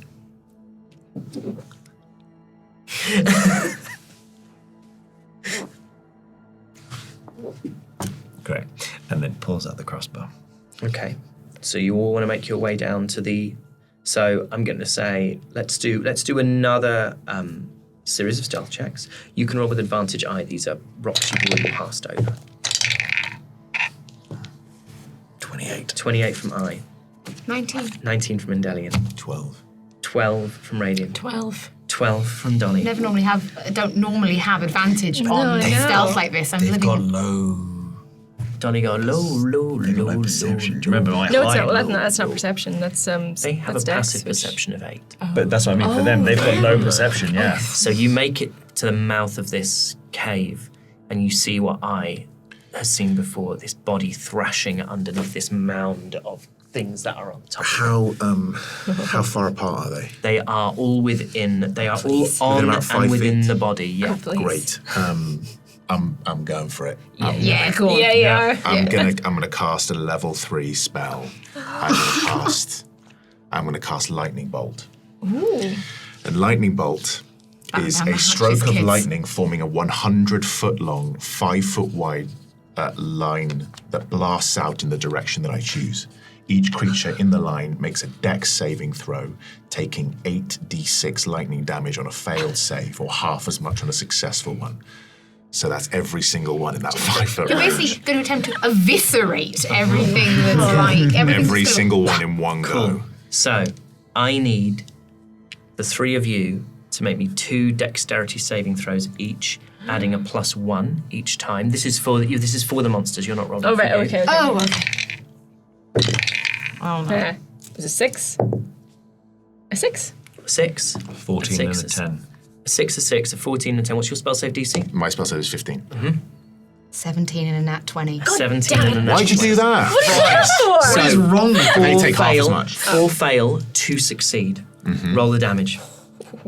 You need How some much? dice. How many D6 is it? 8. Eight. Johnson dice. This is I've got one. glorious. I've got one. I won't roll it. They all. take half as much, right? Yeah, they take half Only as much. two of them Yeah. do. So it tends to be the case that with cantrips, like a cantrip, if it asks you for a save, they take nothing on a success. But with a level spell, it tends to be that they take half on a success. So you're always doing some damage, unless you get the evasion property, the evasion 5. thing that rogues get, where you can take What's in the 0. chocolate box? All right, 6. I've got Oh, how many one do more. you I've got one more. 8. You have 8. There you go. D6. 6, 7, 8. Okay, and this is for each one, right? So we're just going to roll all this one. Yeah, and can it's you just do this as well? this? This Yeah, one as well. that should be 8, right? Yeah, You've got an take extra that one, I think, yeah. Okay, and so we're going to do this where I roll it, and then that's That's it. Yeah, You don't roll yeah. individually. They roll. So much damage. So much damage. Okay, There's a lot of 6s. Yeah. it's a lot of 6s. It's good. It's very good. 6, 5. It's insane. It's 20, 24, 29. 30. Suddenly there's so much dust in the atmosphere. These things are just 41 damage. they're just vaporized. Like 41 damage. Okay, so those that pass take 20 damage. Yeah. You God. watch as this lightning bolt, I mean, you describe it, Well, because I'll what's- level with you, it kills every single one of them. Yeah. So, also, the really cool thing about this is it creates a 100-foot-long, 5-foot-wide line blast. It doesn't. It actually creates a 160-foot line blast because I have something called Spell Sniper. So it goes 160 feet. Let me check on that one, because technically I think what that would mean, I might be wrong, but it would mean that the point of origin, the range on it, it could start from up to Oh, right, so it doesn't go further. So I don't think it makes it longer. It means the spell is the same length, but it doesn't have a range. It has a range of self. So this one, it doesn't have that extra range. So you still get that 100. So ignore anything I said there. It's exactly 100 foot. You know what? I've decided they all live. because Yeah. Every single one of them. Yeah, you could have done a cool thing and you made it rubbish.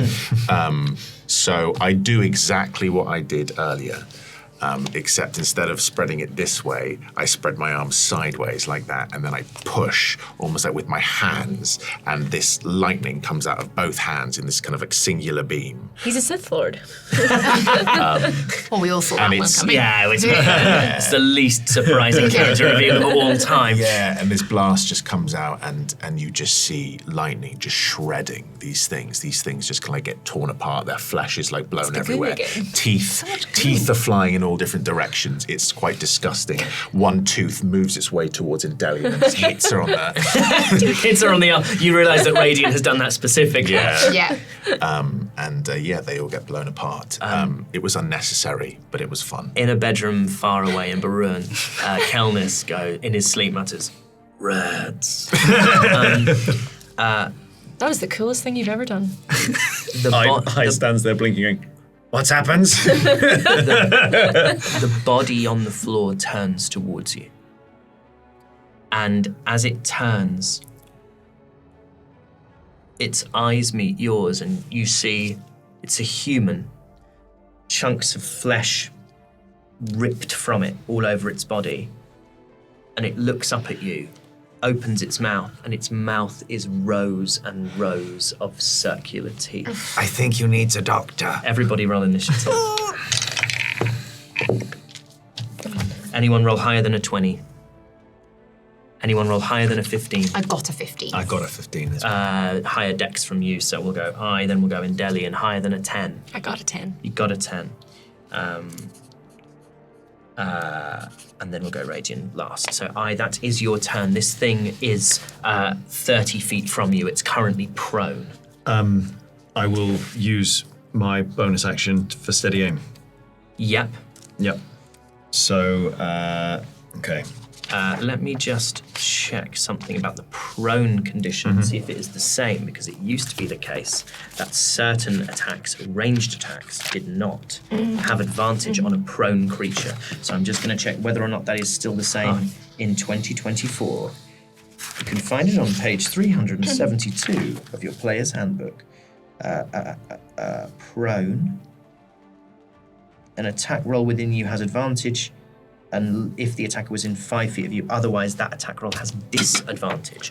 So you have disadvantage on the attack roll because it's lying on the ground more than 5 feet from you. But with your steady aim, it would allow you to nullify that so I just and have just a roll roll. flat. Okay. That's still quite good, though. Yeah. I'll go. So, Yeah. I looks around, seeing that no one else is ready to go in that moment, and goes, Well, this is lucky. and rolls. And that is not great. That is a 12. A 12. You fire you reach up with your crossbow to shoot at this prone figure, and as it opens its mouth, there's that kind of that sort of cognitive dissonance of seeing a human then open its mouth and these rows of teeth from these creatures, and it causes you to just miss your aim, and you hit some of the squidgy, fried, lightninged creatures rather than the body. So much goop. Endellion, that's your turn. Oh, I sorry. I use my bonus action. Yeah, I already used it for steady aim. Cool. Continue. I'm gonna go and try and stab it. Okay, and you will get advantage on that because we will be within 5 feet of it. Thank God. So that is a 16. Yeah, that hits. So that would be short sword, which is A D6. 6 plus 7. So that is 7, 8, 9, 10, 11, 12. 12. Hits for 12. Tell me about it. Same thing again. Those teeth are just like a bullseye for me. It is. And straight down through the mouth and just twisting that sword until the whole thing just stops Like a moving. sword And swallower. it sort of thrashes and splutters and then goes limp. And then as I pull my sword out, Little decapitate Raidion. Decapitate Raidion in Kelnys' string. that's a little bit of goop. Goopy goop. That's the most I've ever been whomped in a fight in my entire D&D career. Wow. Congratulations.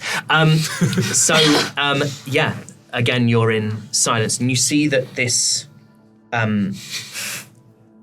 body, as bitten and mauled and deformed and corrupted as it is wearing. Roll me investigation checks, everybody. In fact, please.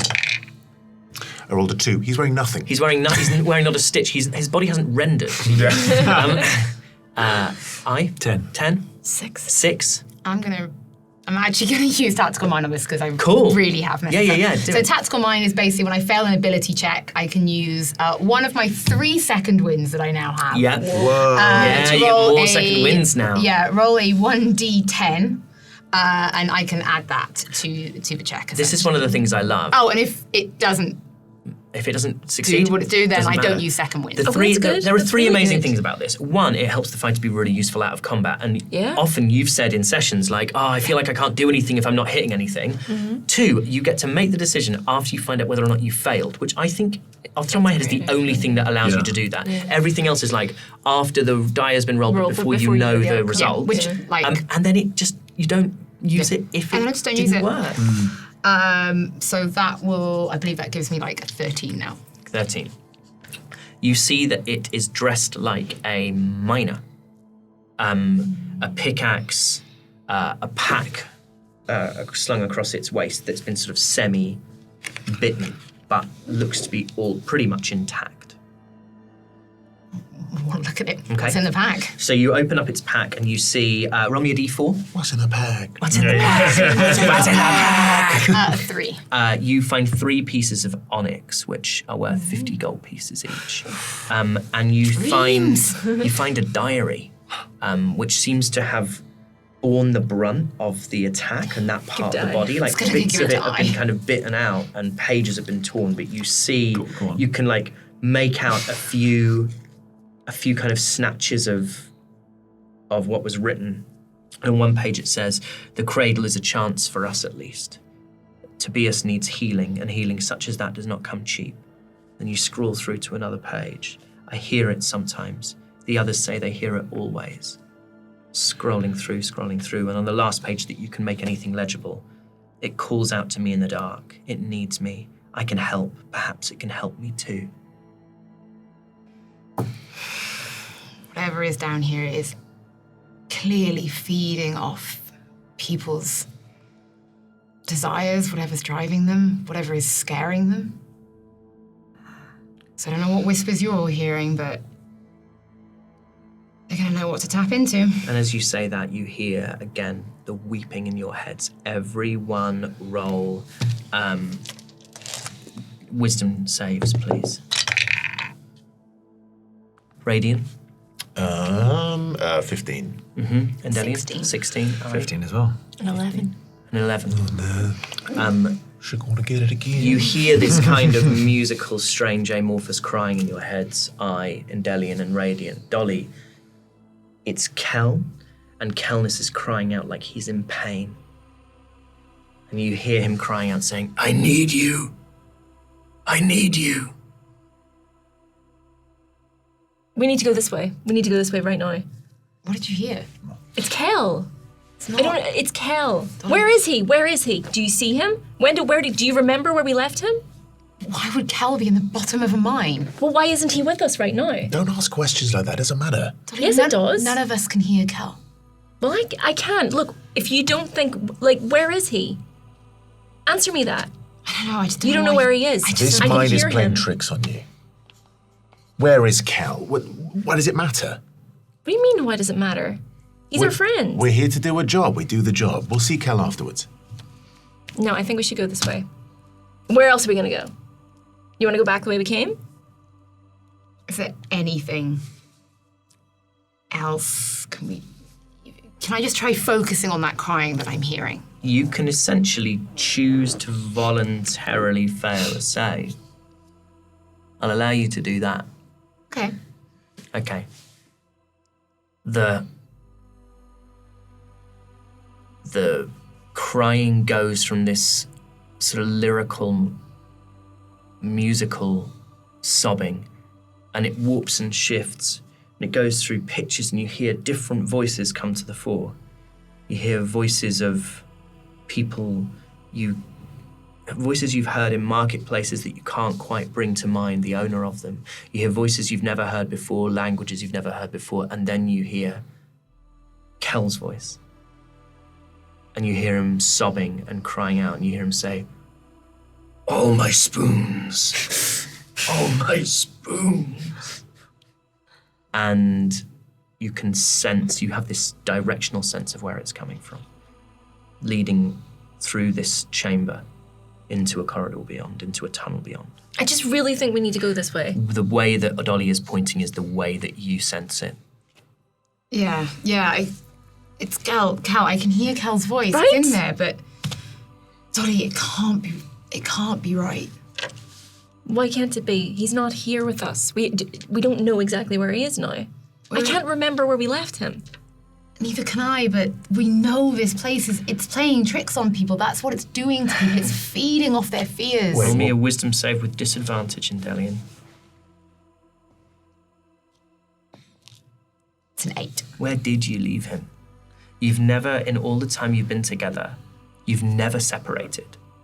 And did you wake up this morning and he was gone? Did you lose him somewhere on the road? You don't remember him being on the road. You don't remember why you're here. The web wanted something, but did the web want Kel? Is that why you were sent here? You know you don't want to be, and then you have a thought. And you think that there is a table far from here around which your name is still spoken. Your real name.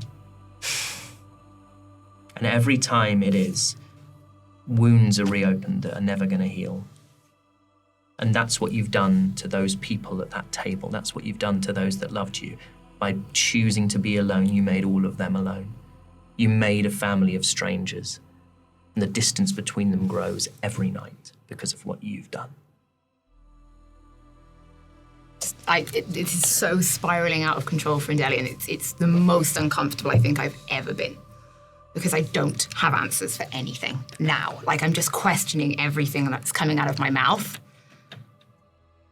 So I'm going to do the full-on Endellion thing and say nothing, and I'm going to go in the direction. Thank you. Let's go. Dolly and Endellion start to make their way down one of the tunnels. I guess we're going this way. Waste days. Raidion and I follow. Together. The character's not the me. The character. There is the faintest light further you go down this tunnel. And though far off, it catches the walls and the ceiling and the floor around you, and the mine, after so long in the dark, begins to shimmer like far off stars through mist.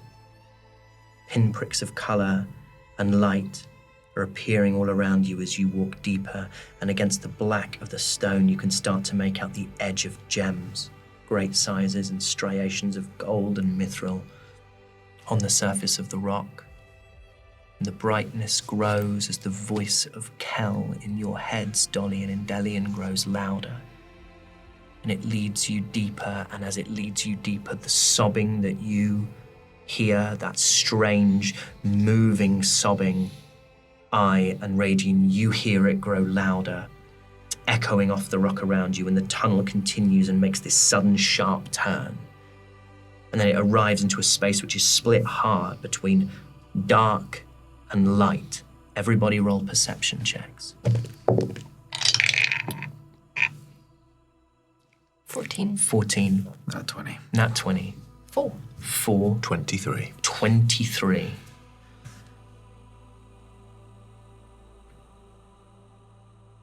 You see all of you see a great muscled creature crouching in the dark. Dolly, Endellion, it's Kel. Kel crouches in the dark in the shadows. Raidion, for a second, looks like your father. And then you see that face disappears. You see this from the very start. This creature has legs and arms that narrow to sharp points. One of its arms hangs limp and grotesquely long, stretching out from the rest of its body. Exposed tendons stretching from the shoulder down to the elbow. And this body turns its face towards you. You see Kelnys' face, the familiar scales, pendant round his neck. And Raidion, you see this round, mournful face, pale skin, eyes are solid black, and streams of tears, like oil, pour down its cheeks, staining its face and its torso with this oily black liquid. And you two hear its voice. My friends. And Endellion and Dolly, you hear, my friends. Everybody roll initiative. Anyone get higher than a 20?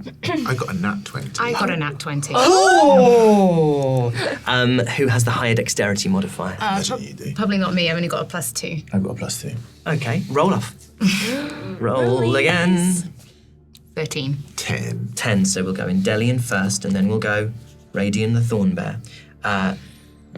Anyone get higher than a 15? I got a 15. Anyone get higher than a 10? What'd you get, I? No. A little now one for you. A little nat one. A little now one. Does anyone want to swap? I would say absolutely. Go on then. Wait, you would? Yeah. What? You would want to swap initiative? The alert. Oh, Well, don't forget, you don't know it, but we're not looking at the same thing. We're literally going, Cal! We're Cal, looking at here." Cal. I mean, if you want to swap initiative. Yeah. But would you, But this is the thing, is it player monitor or is it like, yeah. That's a good question. Because yeah. wouldn't I mean, what it says is, This is where you got to be careful not to metagame. Metagame. Yeah, exactly, yeah. You wouldn't know. I would say that you probably, in this moment, are Dolly and Endellion considering combat as an option here? No. No. Right, then switching initiative with them isn't Yeah. going to do Yeah. anything, No, yeah. I would say. Endellion, roll me a wisdom saving throw with disadvantage. Oh, bitch. So nat 20 and a 13. Okay. That... Roll me a d6, please. 3. You're looking at Cal. And Cal reaches out a hand to you, a spoon in one hand. And he smiles, and he looks hurt, and he looks lonely. He looks alone. He says, "Oh, it's so good to see you." And the light thing, it is Cal. As far as I'm concerned, this is Kelnys, but I'm still in the bottom of a mine that has been shut for 2 months. This whole thing is, I'm just massively overwhelmed. I'm happy to see him, but I'm not going to move. Okay. Instead, it's just going to be, Kelnys, like, what are you doing here? You say that out loud? Yes. Okay. And he shrugs. Well, Gives you a sort of wry smile. Raidion, that's your turn. No fucking bug eyes in Kelnys. I've done it before and it was quite fun to do. Let's see if it works again. I'm gonna do my last level 3. I'm gonna do lightning bolt again. Worked once. Let's just see what happens. So I'm gonna throw out. Oh, I tell you what. At the start of your turn, roll me a wisdom saving throw. This is the Yeah, let's go. That's an 18. Yeah, you see this thing for what it is. That bug eye is not Kelnys. You need to take A dexterity saving dexterity saving throw. You're going to take half regardless. throw. Fails. Rolls a 5 on the die. Let's get me some of those. Some of those D6s. Some D6s. How many did you get me? 8. So you got please. 3. You didn't need mine last time. I gave 4, you 2 5. many. I'm going to do my shoelace. I've got 6, 4 7, here. 8. Oh, you've only got 1 here. Oh, you got 4. 1, I need 2, 3, 4. 4. Okay. Here we go. You guys are 30 feet from it. It's a corner and it's kind of very close to you. We're doing some damage again. Not too much. If you want to call them out, we can count them. Yeah. 5, 5, 3, 8, 1, 9, 5, 14. 14, 3, 17, 3, 20, 20. 6, 26, 6. 32. 32 points of damage. You fire this bolt of lightning into this creature. Endellion, you can repeat your save. You don't have to roll with disadvantage now. Doesn't matter. It's 5. You and Dolly watch as Raidion fires a lightning bolt into Kelnys. And he cries out this draconic, strange language you never heard him speak before. And he takes 32 points of damage. What are you doing? Have you seen it? It's Kelnys. Kel. What do you mean it's Kelnys? Look at it. It's Kel. It's in your mind. That is not Kelnys. I'm telling you right now, that is not Kelnys. Well, where's Kelnys then? Where is Kelnys? It doesn't matter where Kelnys is, but He's he's right not there. Dolly, that's your turn. Go ahead, did you have anything you wanted to add? I was going to look at it and go, Is not Kelnys from the certain light. Dolly, roll me a wisdom saving throw with disadvantage.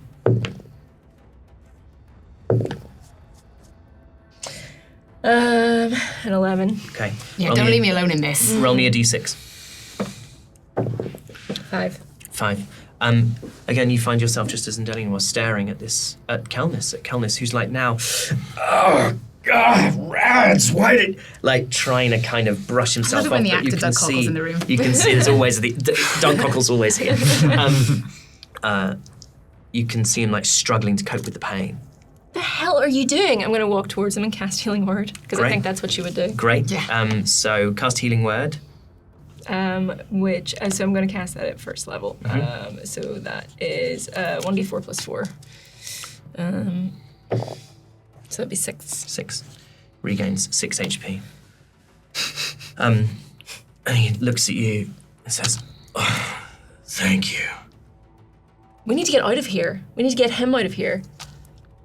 You're under its spell. It's saying weird things in your head. I don't know what it's saying to you or what you think you see, but that is like the ugliest thing I have ever seen. You're just being paranoid again. I'm not being paranoid. I'm telling you right now, that is not Kelnys. Do not do this. And the Kelnys looks at Raidion and says, "Come on, Rads.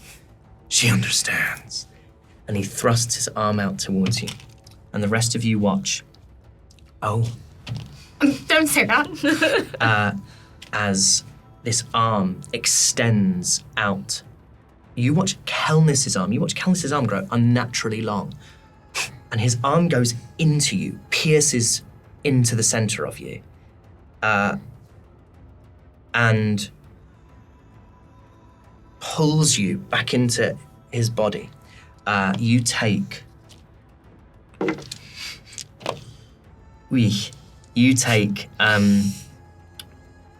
You take 20 points of piercing damage. And you look at him, you look at Kelnys, and as he brings you in, he says, It's so good to have you with me. Roll me a wisdom saving throw. 14. 14 passes. You take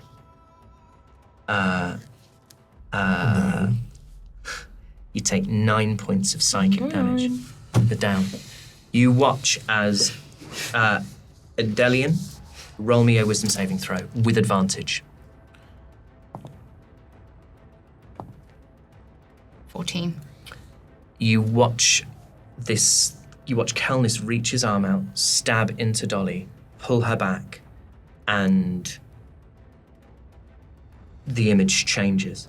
And you're staring at this grotesque, weeping, like arms that taper into points that's embracing Dolly, and you see the life go out of her. I'd cry out for Dolly. I'd shout out for Dolly. That's your turn. I doesn't say anything. I just loose as a bolt. At Dolly. I have healing potions. Might as well definitely finish gave the you job. healing potions. You have no other Don't healers worry. in the party either as well. Make your attack. That is a 23. 23 hits. Okay. That is 8. And then I am not going to forego one of my sneak attacks. I'm going to use all 3 d6. What's the condition of sneak attack? Oh, sorry. Oh, wait, hold on. You can steady It's not with steady. Is it with steady aim? Right. That's Because a you good point, chose actually. not to steady aim there. Okay, because in But my if you mind don't I want was... to move, but if you don't want to move, I'm doing steady aim is what right, I was then thinking. just roll with advantage. Roll with advantage, just in case you crit. So just roll an attack again, just in case you crit. We'll retcon that for you because it's a new thing to get your head No, around. so that is Great. that's a 20. But it gives you advantage on the roll. Yeah. You do have an ally within 5 feet of the target, but she is sadly incapacitated. Yeah. She's unconscious. So you can roll sneak attack damage. So you did your first bit of damage, right? How much was that? It was a Lord 9, I think. Okay. That's what we're going to say it was. We're going to say it was, I think It's it was always a a 9. 9. So first one is a 4, 13. and then it's a 6. As it goes 19. up 6, yeah. And then it's a 3. 3. 22 damage. This bolt like thuds into the forehead of this thing and it rears back, and as it does, like tears, oily, kind of black ichor pours out of its eyes down Dolly's face. Like you can see that it's kind of dripping across her eyes that are now closing as she's unconscious, and it sort of thrashes around, more black ichor coming down from this bolt that stays lodged in its skull. And then I turn to Raidion and go, You is right. Disgusting. Let's go for top of the order, Endellion. That is your turn. And I'll agree with I. You are right. This is disgusting. Oh, I'm so sorry. It takes half that damage because it is in dim light or darkness. So it takes 11 points of damage instead of 20. I need to light it up. 20. Instead of 20. Yeah, okay. Cool. Go ahead, Endellion. Okay, I'm going to, because it's within 30 feet, so I'm going to move in and I'm going to attack it with my sword. Which is a nat 20. Okay. Your Holy second hell. Yes. I have a single Thank time on you. 10 Thank you. episodes. Yes. Show, and I Thank have you. never. Yep. So that's 2d6 plus 7? does that Yeah, work? so you roll 2d6. 2, 6, 8. and then plus 15. 7, so 15. Okay, it takes half, so it takes 7. And I'll use my second attack to do, though I'm coming back, you will. I will get to you. I'll use my second action to attack again. Yeah. Which this time, sadly... Oh, no. Because my short sword has Vex, I just rolled very poorly. Yes. Okay, this But is a weapon because- mastery thing. This is weapon mastery. With my short sword, if I land an attack, I get Vex, which means my second attack on the same creature rolls with advantage. So you roll with advantage. So I went from a nat 1 to a 17. Holy it hits. It hits, so that will be, it's another d6 plus 7, so that is 11 in total. 11 in total, which is reduced to 5. Now, because I'm also a dagger wielder and I have 2-weapon fighting, I can use dagger with Nick, which means dagger becomes part of that action. I don't need to use a bonus action now to use my dagger. And also, you can roll that dagger with advantage because your second short sword also advantage. affects. So Unreal. This is fun. oh my 19, so it's But it went from a 6 to a 19. so that's great. Right, okay, so that means you get to roll 2d4 plus your modifier. Yeah, 2d4 plus 8 because I have a dagger with a plus 1. So Fighters that are is cool. a 2 plus a 1, so it's 8, 9, 10, 11 again. Which rounds down, which takes 5. Yes. But I still haven't looked after Dolly.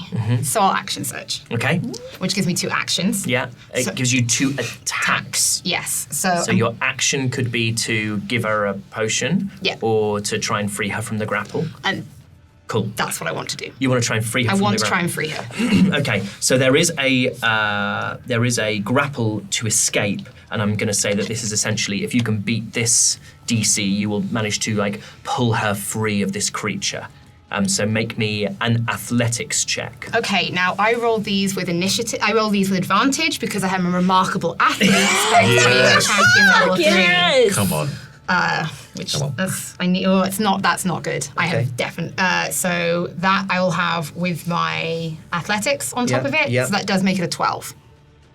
You go to pull this great pointed arm away from Dolly's body, and this thing is strong, and it's almost like watching an arm wrestle, the two of you that can see it. It's like you manage to pull the arm away from her for a second, and then you make the mistake of looking up into the creature's face, and briefly Kelnys flashes into existence and then flashes away, and you sort of stagger back. Okay. I think I still have one more because I've action surged. Yep, so you don't have another attack, but you have another bonus action. So action surge allows you to take Yeah. another action. So I can bonus action.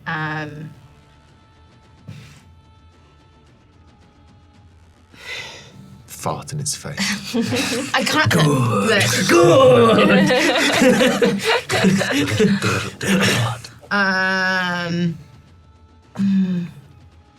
I think just for the sake of everything, I will tactical shift just to use it because Okay. I've just seen what this thing's done to Dolly, right? Yeah. I don't want to end up too close to this thing.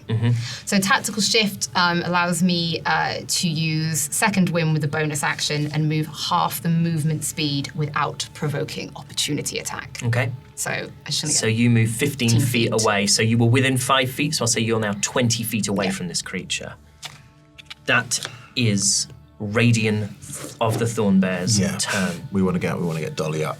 And so Get Dolly up, get Dolly, Dolly down. if we wanted to get Dolly up, it would be the same thing, right? I'd need to take, in order to, I'd have to grapple her free, or could I try with disadvantage? What would I do to kind of get? So I would say if you're going to try and force a healing potion into her mouth while she's still grappled, you could do it with. Okay, here's what I'll say. There's a DC to release her. I'll allow that same DC. You can, if you beat the DC, you can choose to either pour a potion down her neck, or to free her. Okay, So you can keep her where she can stay. You've got 30 feet of movement, right? I've got 35 feet of movement. You've got 35 feet of movement. You're 30 feet from it, so you don't have enough movement to get there and then get back out. So you can either with Dolly. Oh, yeah. So you can either get in there and free her and hold on to her body and essentially protect her, or you can get there and you can, while this creature is trying to stop you from doing that. In fact, I'll lower the DC for a healing potion. So it's a DC 14 to get her out the grapple. It's a DC 12 to give her a healing potion. Does that make sense? And in initiative, it will be Dolly's turn before the monster, right? It was, yes. Yep. So if I wake her up, okay. I'm just gonna try and shove that potion down her gullet. Okay.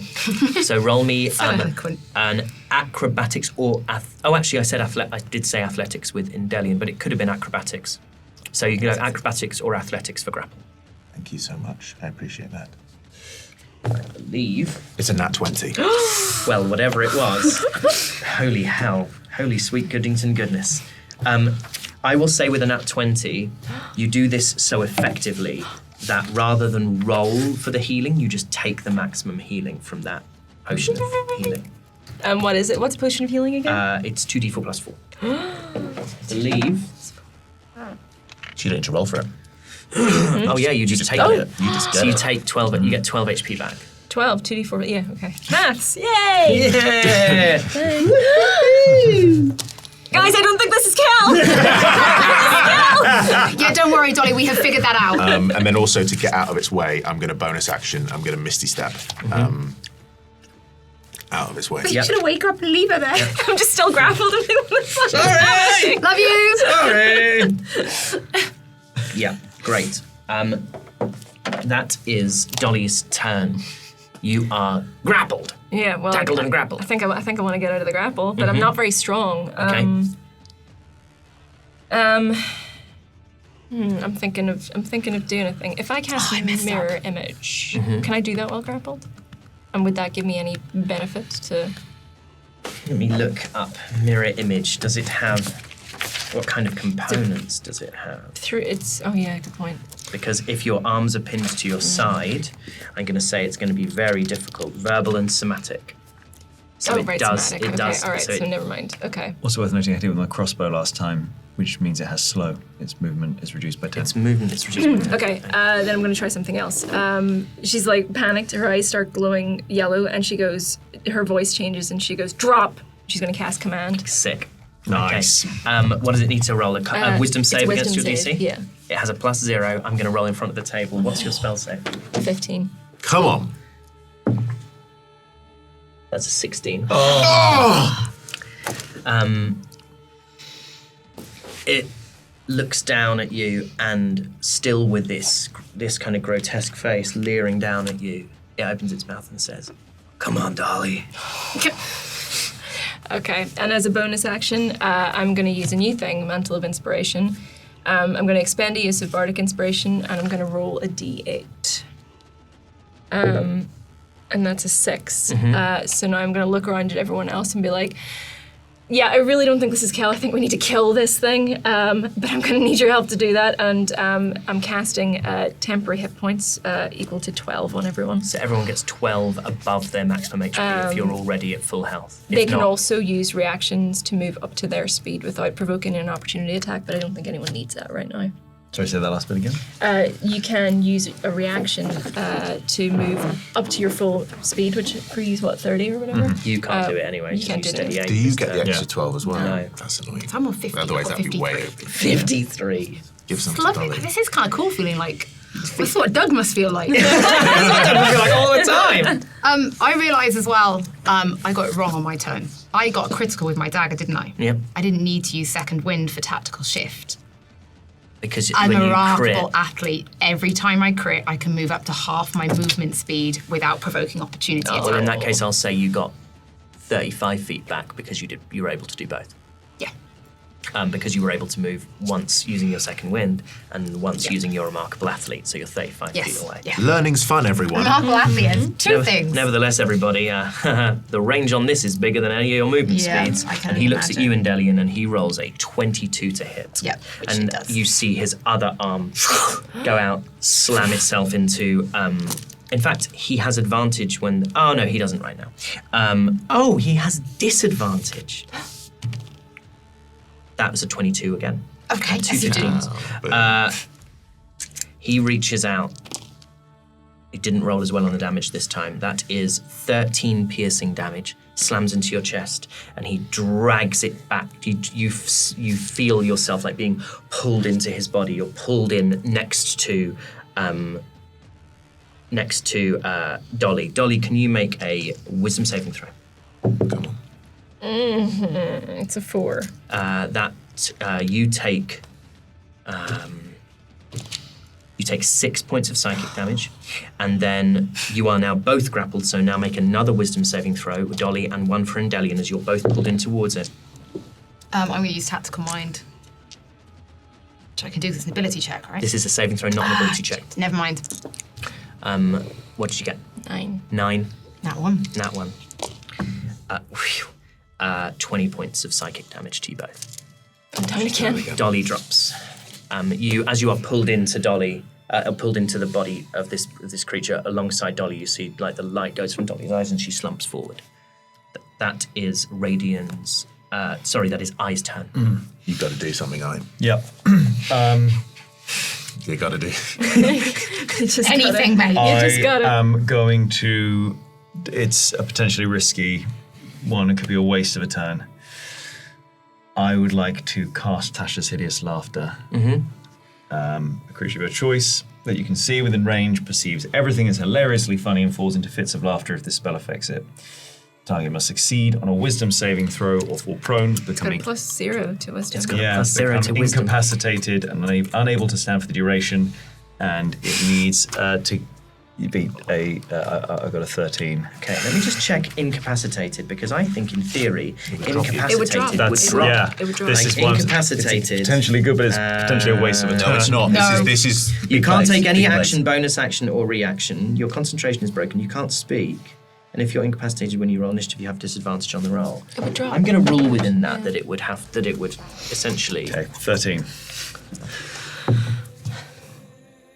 15. Jeez. Why are you rolling so well, Harry? This Stop is the it. problem. Thank Stop it you. now. Thank you to my friend who got me these dice. I roll real high. So bonus action. He sounds so. Well, I've got a bonus action. I get it. Bonus action. I'm gonna just go and just hide. Hide. Shall I? Yep. Do you want me to? That's a 19. Ah, passes. Yeah. Passes. This thing does not have a passive perception higher than that. My thinking is, I want it to see me as well. Endellion, you are grappled by this creature. I want to try and get out of that. Okay, it's a DC 14 athletics or acrobatics check. 19. 19. That's on my first roll, so. Yeah, you I'm get out. you get out. Fuck You get out. That's your action to get out. Yeah. As you wrench the arm away, this thing looks down at you and says, "Don't you want to stay with Dolly? Look, she's sleeping. Don't wake her up. So horrible. Don't wake her up." Oh. Can I try and get Dolly out on my second action? I will. You don't have a second action. Yeah, no. So I'm. You have a bonus action. You have your movement, and you have a reaction. But Yeah. So from. what? I tell you what. Here's fun. If you could have rolled that with advantage, and you chose not to. I mean, I got a 19. So. I know. If you get a 20, I'll say you can Okay. try and get Dolly out in the same round. That's 15. Okay. Don't say I'm not benevolent. It's very benevolent. You're so benevolent. Thank you, Lord. I do want to get the hell out of there, but obviously I can't. I don't want to provoke. Well, when I did this thing, I don't know if it had to be the same turn, but it said each creature I cast Mantle of Inspiration on can use its reaction to move up to its speed without provoking it up. I suppose it's not really a reaction. I wonder if it says. I wonder if it says this turn. I don't think it does. As a bonus action. It says and then can use its reaction, which to me implies in the same turn. Okay. Thank you again to the 2024 Players Handbook, allowing It's you fun. to womp your players by understanding the rules. Ta-da! Yeah. Know thy enemy, Dungeon Masters. And it is the players. Yeah, this is very much players versus DM. Yeah. That's how it works. So, just check it. I could bonus action to use Second Wind Tactical Shift. Yeah. Which would give me some health back as well, actually. Which would be Nice. I mean, not that I'm. I mean, it's Not this as thing's bad hitting hard. So yes, I'm going to take. I guess I'm going to use tactical shift, which will allow me to move up to half my movement speed without opportunity attack. 15 feet away from it. Yep, which also gives me a 1d10 plus 5 HP. Great. Very cool. I love the flexible use Which- of Second Wind. Is 11, so that puts me back onto 31 Cool. HP. Oh, that was the lowest you've ever been. 20. 20 is about the lowest you've ever been. In the game, I went down to 1. It's about the highest me on you've two. ever Went been. down to 1 or 2, I think, in the fight with Medea. Let's see if we can beat that. I'd rather not. That was my bonus action. So I still have my other action. No. No. Can someone so- just give me so- a potion, so- another potion of healing so I so- can go and heal Dolly? Yeah. How action- close to me are you? Don't know, but You can't. Well, I'm gonna say that you've already done quite a bit on this. Okay, turn. fine. you're good. So your action surge doesn't mean you have 2 actions. It means you can take. Just 2 attacks is what Yeah, I sorry, get. multi-attack doesn't mean you It's can take 2 multi-attack, actions. not It means multi-action. exactly. It's exactly Fine, that. That's a good way of thinking about it. Yeah. Okay. Yeah. You're done. I'm done. Go ahead, Raidion Thornbear. Do something well, cool. I would love to go and heal Dolly, but no one else. I have one on me. Okay. I'm going to go back up to it again. Hi again. This is Hi again. ridiculous. Hello, you. Hello, you fucking ugly thing. And I want to take the potion of healing from Dolly, and I want to shove it in her mouth. Okay, make a. I will allow you to make an investigation check in the bag to try and grab it. And then, based on the successful failure of that, I'm going to allow you as a bonus action to try and put the potion in her mouth, but she's going to have to roll for it. What's your investigation? It's very low. No, it's 10. Honey, you can't find it. Like you're big bag. scrabbling around in this bag, and this thing is trying to pull Dolly away from you. You're scrabbling around in the bag. And that's my action for that. Yeah. Normally, I wouldn't make you do a check to get a bag, But but she's essentially she's grappled yeah, and yeah, I there's get it. movement. Like he's not just stood still. I get it. I get it. I don't like it, but I get it. I don't want it, but I seem to be the only one who cares. Well, there's almost 2 of us, so. This chair is the most farty sounding chair I have ever Sure, sat Harry, in it's my the life. chair. It's the chair, guys. And I can't find anything, so I find myself face to face with this monster and I go, "You're even uglier than I am." Hey, that's your action. That's it. That's Well, that's it. That's what my action is, because I can't do emotional anything. damage. Yeah, you can't do Emotional. Emotional No. damage. That is your turn. Dolly, roll me a death saving throw. Come here, Do you want me please. to I don't like it. Great to have you with me. Good times had by all. Okay. That is this creature's turn. Dolly is there. Ooh.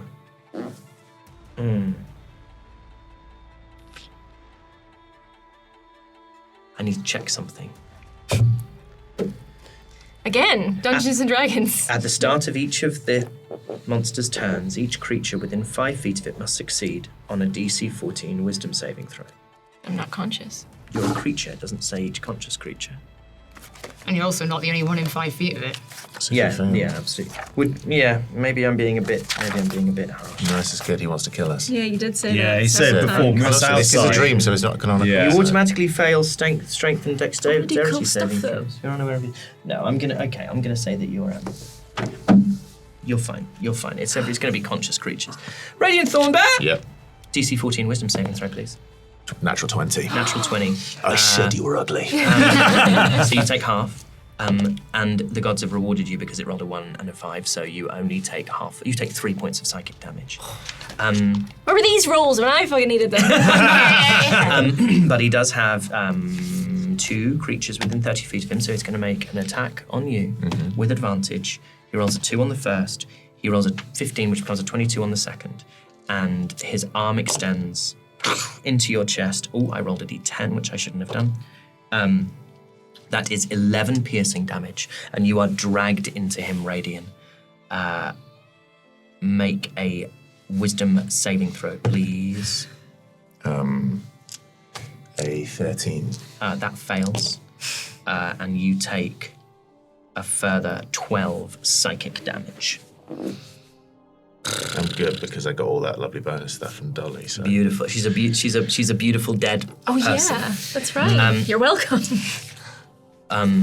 He says, he looks at you and he says, "Come on, rats, bring it in."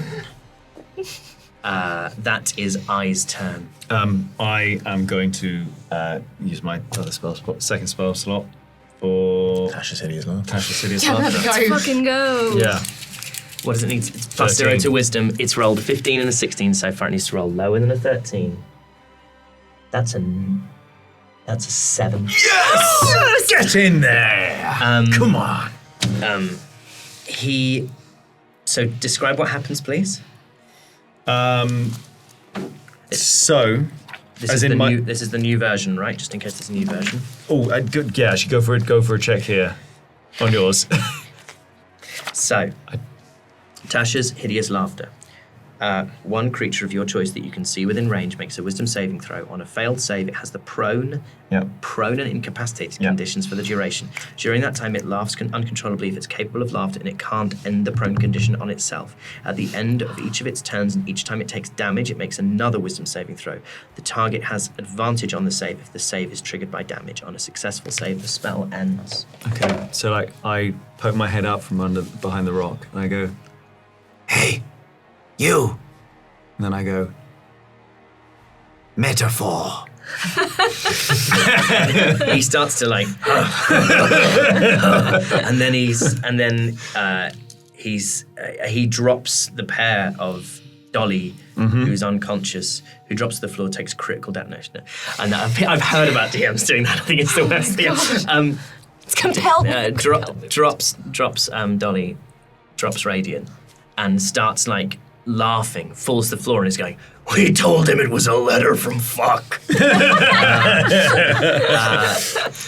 This creature is now like thrashing around on the floor, laughing, speaking with Kel's voice, but it does not look like Kel to any of you anymore. yeah.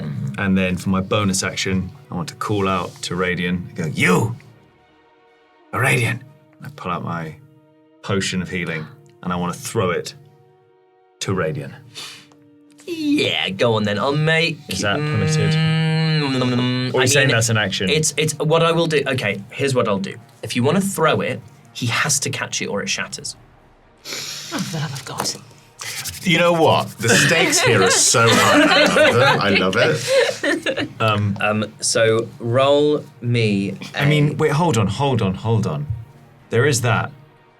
I haven't steady aimed or anything. I could just run to Dolly and can I bonus action and yeah, you can take your movement. You can bonus action, put the potion in Dolly's mouth, and she rolls for the. Then let's the just. health. I think that could be better. I know, Ben. That, like in that moment, I was. No, I have no faith. I have a -1 to athletics, but a +2 to acrobatics. Okay.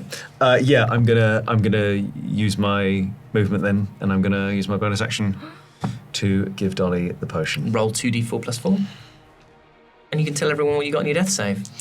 19. 19. She would have been fine. She would have been fine overreacting. Or 7. 7. She's fine, guys. fine. She's fine forever. And I was 30 feet, wasn't I? Because You were I 30 didn't feet move away, from the yes, beginning. yes. So Yeah, yeah. He's sleeping, guys. It's just like he's having a little laugh. He's sleeping. Endellion, that is your turn. Roll me, just roll me an intelligence check. Well, these aren't good for me. No, it's not good for me. It's a 10. Okay. Okay. You remember? No. Okay. Okay. Carry on. Cool. Carry on as you were. You remember nothing. Yeah. I'm going to attack it. Okay. It's Well, yeah. incapacitated right now. So Yeah, I know, it's but tough then- to know what to do because I mean, Let me get out of the range. yeah, I was about to say, it's like, Fine. Get her out of the You can rain. hit. So what you can do is you can. Oh, useless. Dolly sees him, Endellion raise up and sort of goes, wait! The problem is for me, all I'm thinking is if I land everything, there is a potential that I'm skipping You can ready an action. This is an action that you can take. You take the ready action to wait for a particular circumstance before you act. To do so, you take this action on your turn, which lets you act by taking a reaction before the start of your next turn. Then I'll just get it ready. First, you decide which perceivable circumstance will trigger your reaction. Then you choose the action you will take in response to that trigger. For example, if the cultist steps on the trapdoor, I'll pull the lever that opens it. This one will inevitably that Ugly stops laughing. Okay, when Ugly stops laughing, before the start of your next turn, you will make an attack. Yeah. Great. And what attack will that be? You're going to stay in the middle of it. Yeah. Okay, so you're going to stand next to it, and when Ugly stops laughing, Yeah. you're going to make an attack. Yes. Cool. Excellent. That, in that case, is Raidion Thornbear's turn. I am going to... Roll me an intelligence check. He's smarter than me. I'm a smart little boy. Do you even have it on here? Doesn't really matter. Just your intelligence stat, and you can. Do you have an intelligence saving throw? I do. Proficiency? I have a high intelligence. I've got a. Do you 20. have a saving throw proficiency in intelligence? No, I've got 20. It'd be 22. 22. Great. This thing seems to be wanting to stay in the dark. This space is half in dark and half in light, and at the moment it's taking half damage where it is. Okay. How far away is the light? You could drag it into the light with your action. If I drag it into the light, will it stop laughing? You don't know. Because I've got a thing. How far away from the light is it specifically? Because I can. How far? 10 feet. Yeah, I'll say 10 feet. You can drag it into the partial light in 10 feet. Because I've got a cool spell. I've got a call spell. Go on then, cool boy.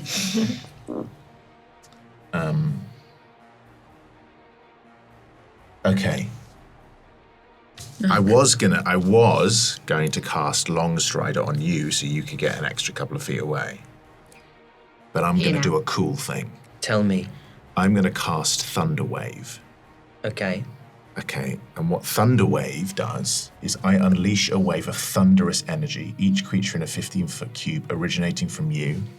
So let's just say, like, I push it away, it makes a Constitution saving throw, so it can't think because it's incapacitated, maybe. On a failed save, the creature takes 2d8 thunder damage and is pushed 10 feet away from me. Okay. I mean, he's right, it'll be this. cool. I like this a lot. So, On a successful save, the creature takes half as much damage only. and isn't pushed, or In addition, and secure, yes, it wouldn't be pushed. okay. What point does it take the So damage? I'm saying this under the condition that, like, You if already if have. it's I know. incapacitated, would it just fail the save? No. It doesn't say anything about Constitution saving throws in the description for this Okay. creature. You know what? Gonna try anyway. Fuck it, we ball. Let's go. That's my biggest worry. Your spell save DC is. 15. This thing has a +3 to Constitution, so it needs to roll a 12. Incapacitate. Yeah, okay. It's fun. So Constitution is about its innate ability. Yeah. Roll a 14 becomes a 17. It passes. So yeah, it takes. I've got to roll 2d8 and it takes half of that.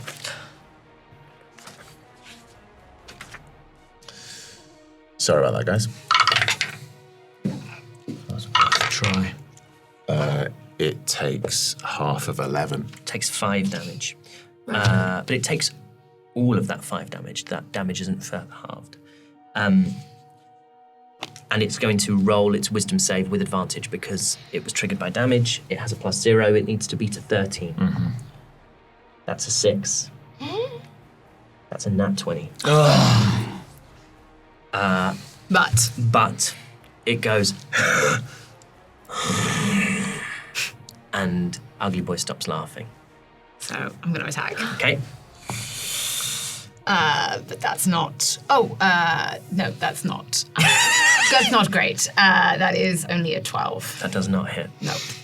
Okay. Dolly. De Winter. So, finally free. Yeah. Standing up, I've got this black ichor all over my face. I'll wipe that off, spit it out, be like, you're finally outside of my head. Yeah, I'm alone. Yeah, I don't want to be alone. But I'm the only one I've ever been able to rely on. And that's all that I know. That's all that I need. She's going to wave her hand and cast Mirror Image, and 3 identical dollies are going to appear beside her. Sick. Absolutely great. So that's that. They mimic my actions, and that will come into play if it tries to hit me. Okay. I also have a thing now. Can you please check if this classifies as a bonus action? But so I have a new thing that is beguiling magic, and it says immediately after casting an enchantment or illusion spell. Which mirror image is its illusion. While using a spell slot, you can cause a creature you see within 60 foot to make a wisdom save, and on a fail, they are either charmed or frightened by me for 1 minute. But if that's a bonus action, I don't want to do it because I want to cast Healing Word on myself. It doesn't say anything about it. It doesn't, It does says it? you can cause a creature. Okay, Yep. so I want to. Okay, so do you that. want it to be charmed or do you want it to be frightened? To be frightened. I've just. What about the fucking badass thing I've just done? Oh, what a charming thing. Wow, dazzling. Because More if it's frightened, beauties. it'll have to move away It'll from have me. to move away so. from you, yeah. And you're in the darkness with it, right? I assume so. Yeah. I haven't tried to move yet because I assumed that would provoke an opportunity attack. As a +0, it rolls a nat 20 again. Stop it. This Where is a did you horrible get those die. dice? I got I've them. not seen them before. A friend of mine gave them to me. They're beautiful dice. they're not Beautiful a friend dice. of The dice, ours, but I hate but them. they're not a friend of They're ours. beautiful dice. Well, I'm going to cast Healing Word at 3rd level because I need it. Okay. So that's 3d4 plus 4. So, give me one more. And if Can I'm... you do 2 leveled spells in 1 turn? Oh, that's true, actually. Never mind. I don't do that. Shit. You've got your potion though. Raidion can find it. You can sling that down your gullet. Yes, as a I will bonus do that. action. You'll roll it. You'll roll for it That's 2d4. I'm plus assuming 4. you can find it in your own backpack. That is 10. 10. Okay. Hey! Everything's going to be fine Relic. forever. But yeah, I don't want to move, do I? Because I don't want to get hit by this thing Okay. again. That is this creature's turn.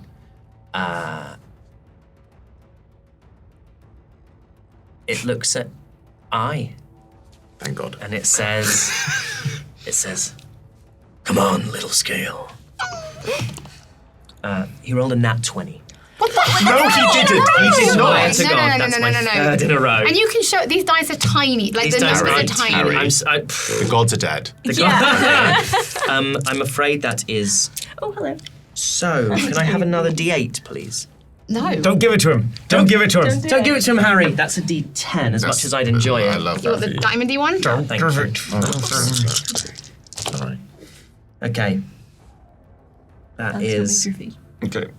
Sorry, is that Milton? Yeah. No. Okay. It's 'cause we're all angry. 28 piercing damage. I'm so sorry. 31 piercing damage. 31. Okay, so that's my 10 gone from my temporary. 12 from the temporary hit points. And he drags you in towards him. Yeah. So it was 31. 31. Okay. Brain do math. How much were you at? Well, with the temporary, I was at 56. Okay, so you're down to 25. Oh no. And you, my fault. as he drags you in,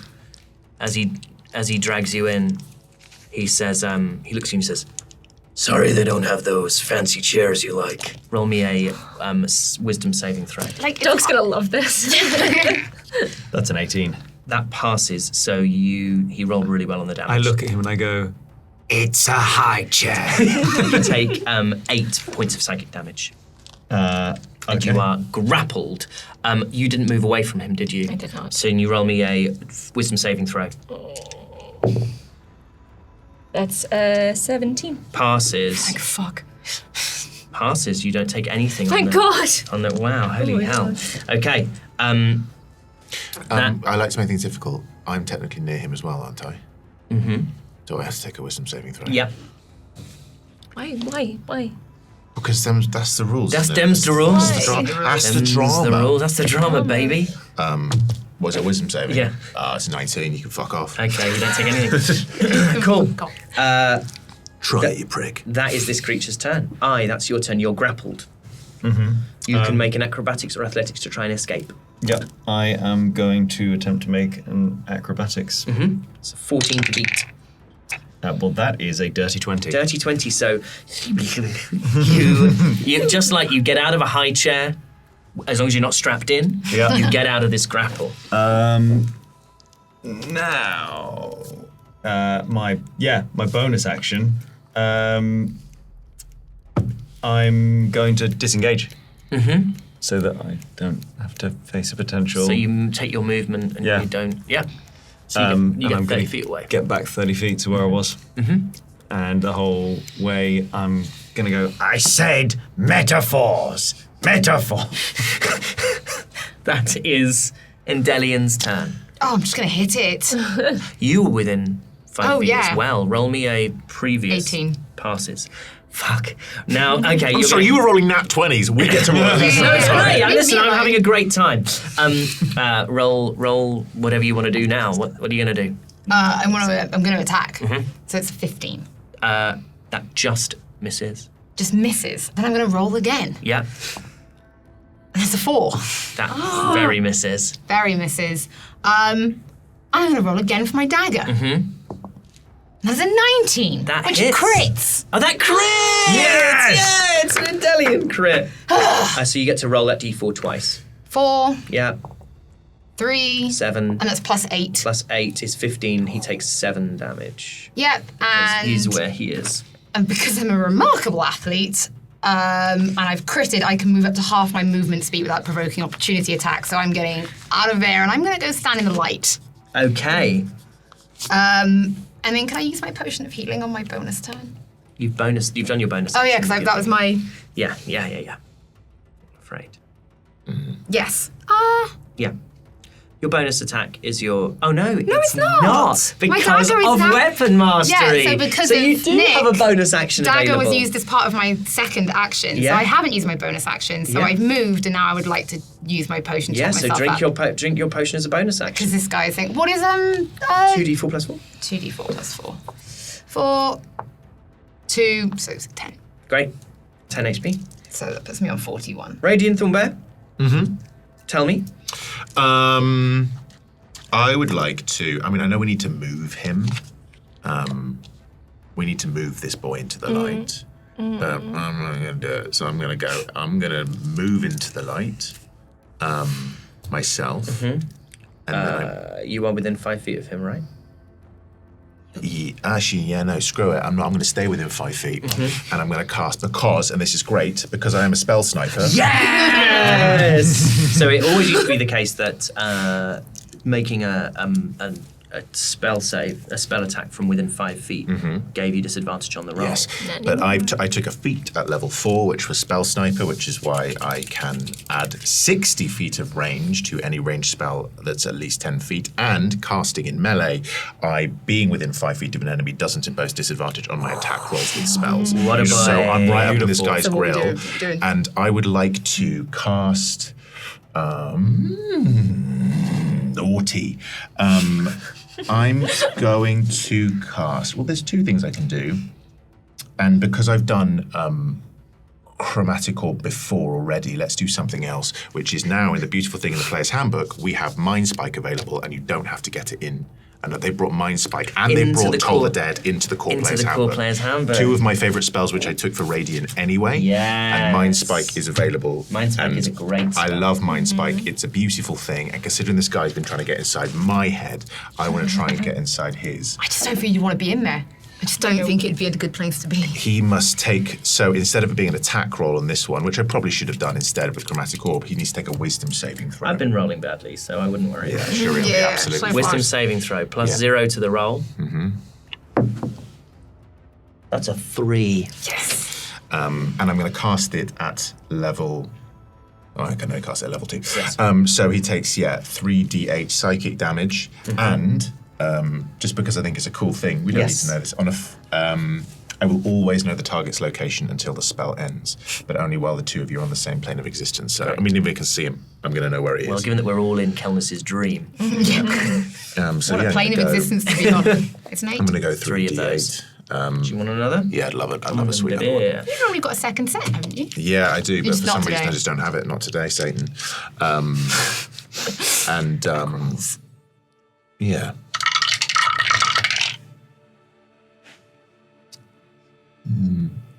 15. 15. And so he says, you've been trying to see inside my head. Let's have a look inside yours. Oh, cool. So in that moment, you see like the face of this creature sort of shifts, almost like it's glitching, and you see your father, and then you see Parvus, and you see Nox, and you see Eden.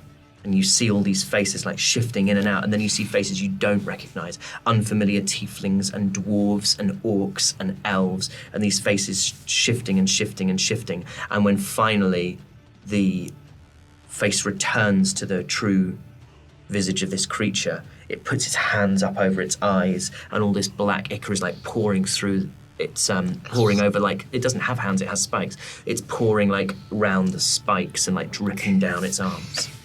That is Dolly de Winter's Deturn. Do something awful to me. So it's in the dark still, right? It's in the dark still. Okay.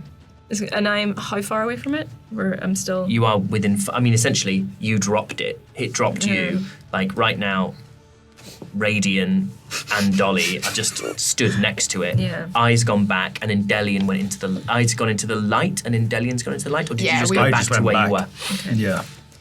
I'm going to turn to it and say, "Hope dies in the dark. Let's light you up," and cast Starry Wisp at it, because that it's more for the light benefit of it, because it'll light it up. That's Yep. I didn't Sick. say it properly. Sick. What? Wait, wisp. It was too cool. Like, I had to just like. No. Sorry. So it's an attack roll. Great. That's god. It's only 5 plus 7, 12. It doesn't hit. It doesn't hit, I'm afraid. Then I'm also because that's a cantrip. Can I use my bonus action to cast Healing Word on myself? Yeah. Thank you. Thank you. Just in case. Yeah. I'm only going to cast it at first level. So yeah. Yep. 1d4 plus 4, is it? Yep. 2d4. I'm looking at. Yeah, it's 1d4 plus 4. Yeah. I think that's all I need. I will just make sure that we're correct. Yeah, 6. That's fine. I'm back to full health. No, I'm not. 23.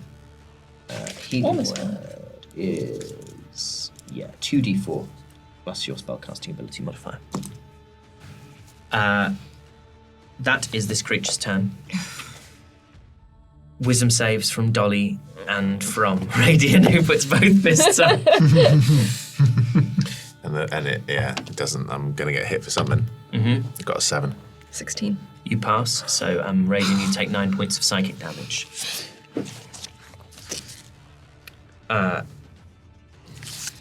And it turns to you, Dolly, and says, I didn't mean to upset you. And it reaches out an arm towards you. You've cast Mirror Image, right? Oh yeah, that's right. Oh. Okay, that's right. I forgot about that. Okay, so here's the deal with Mirror Image. I had to take a photo because because I didn't want to copy it all out on this. But so I've got 3 illusory duplicates appearing in my space. And now each time a creature hits me with an attack roll, I roll a d6 for each of the remaining duplicates. Okay, so is it each time it hits? So let's see if it hits first. Yeah.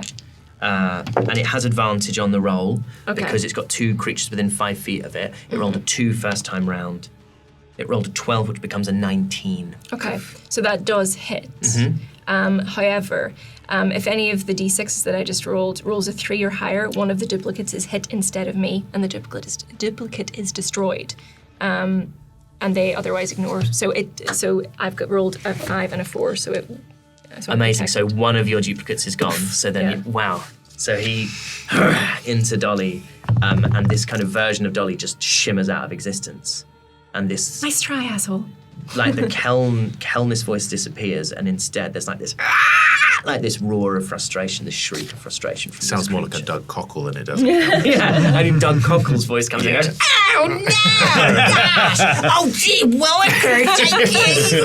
Incredible, Doug. yeah. He's like his voice off camera is Gilbert Gottfried's voice on camera. I was the parrot! And use it sort of. It doesn't have any creatures grappled. That is its entire turn. Well done.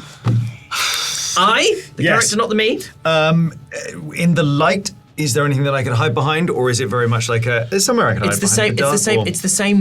It's the same principle. Like it's the same cave. You can just see in the cave more. So there are still, particularly in this area, there are like these chunks of rocks that, like, there's gemstones. There's things that haven't been mined. So absolutely, you can find a place to hide. And is there light within 30 feet of me? Yes. Great. So I would like to use my movement. How far away? You can get 15 feet, and you can be in the light and hide. 15 feet. I'd like to get there. Roll me a hidey hide. Well, Stealth check. but Before you I do, hide, Here's a message from our sponsor. before I do, we've got allies within 5 feet, so I get advantage on attack. yeah, man. So yeah, I'm going to go for a shot with my light crossbow. Big time, baby. That is an 18. Hits. Okay. So I'm going to do the 1d8 plus that. That is a 9 for my first. The size of this creature. Are we saying it's large or smaller? It is. It Okay, is great. medium. I will forego one of my... Hold on, did it use Dex to attack you? I can't remember. Anyway, I haven't that would specified be, whether that it would uses be Dex. meta. I'm going to forego one of my d6 to attempt to use trip, Yeah. in which it must make a dexterity saving throw, or it will be knocked prone. Okay. Oh, that wasn't my roll. That was me just missing, by the way. Was it a good one though? No, I mean, No. okay. That's a 4. That's a 4. Okay. So it takes 17 damage rounded down, so it takes 8 damage. And then it needs to make a dexterity saving throw, but not prone. Yeah. And it needs to beat a 13. It has a +1. Okay, let's go. Let's keep rolling in front of the damn thing. So We if can't it's say the 12 or numbers are so higher. tiny. To 12, it passes. Boo. So, And then I want to hide. and then you want to hide, roll me a stealth check. I mean, yeah, it's a 27. Yeah, it has a perception of 10. That is Endellion Rinnan's Girl, turn. you got this, Well, girl. like, I'm just, Hit it, girl. yeah, I'm just going to hit it, I guess. Read it some poetry. The thing is, I'm not aware that we're trying to move this thing into the light. Like, Oh, you can roll me an intelligence check, actually. I mean, also you can sort of chat to each other a little bit in this. Do you know what I mean? Like, I'm I'm trying to I need to shove explain this to you what I've thing. been trying to do. Yeah. I'm going to say that you've communicated over the course of the last couple of rounds, because I think 3 of you have kind of figured it out, that you need to get this creature into the light. So you know you need to get this creature into the light. Can I try and shove it? Yes, you can. Then I'm going to try and shove it. Okay. Kick it in the balls. I will say that if you use your action to push it, it beat the prone. Yeah, I'll say you can shove it. Like, I'll say for the purposes of this, you can push it into the light. Okay. If you'll do it. Here's what we'll do. You can push it 5 feet with your action, Yep. but we'll do a grapple check. If your athletics is better than its athletics by 5 or more, you can push it fully into the light. If not, it will be on the edge of the light. Okay. So it has a +3 to athletics. Okay, well, I have a +7. Okay, so let's see what happens. 14 becomes a 17. I only rolled a 3. With advantage because you're a peerless athlete. It's not much better.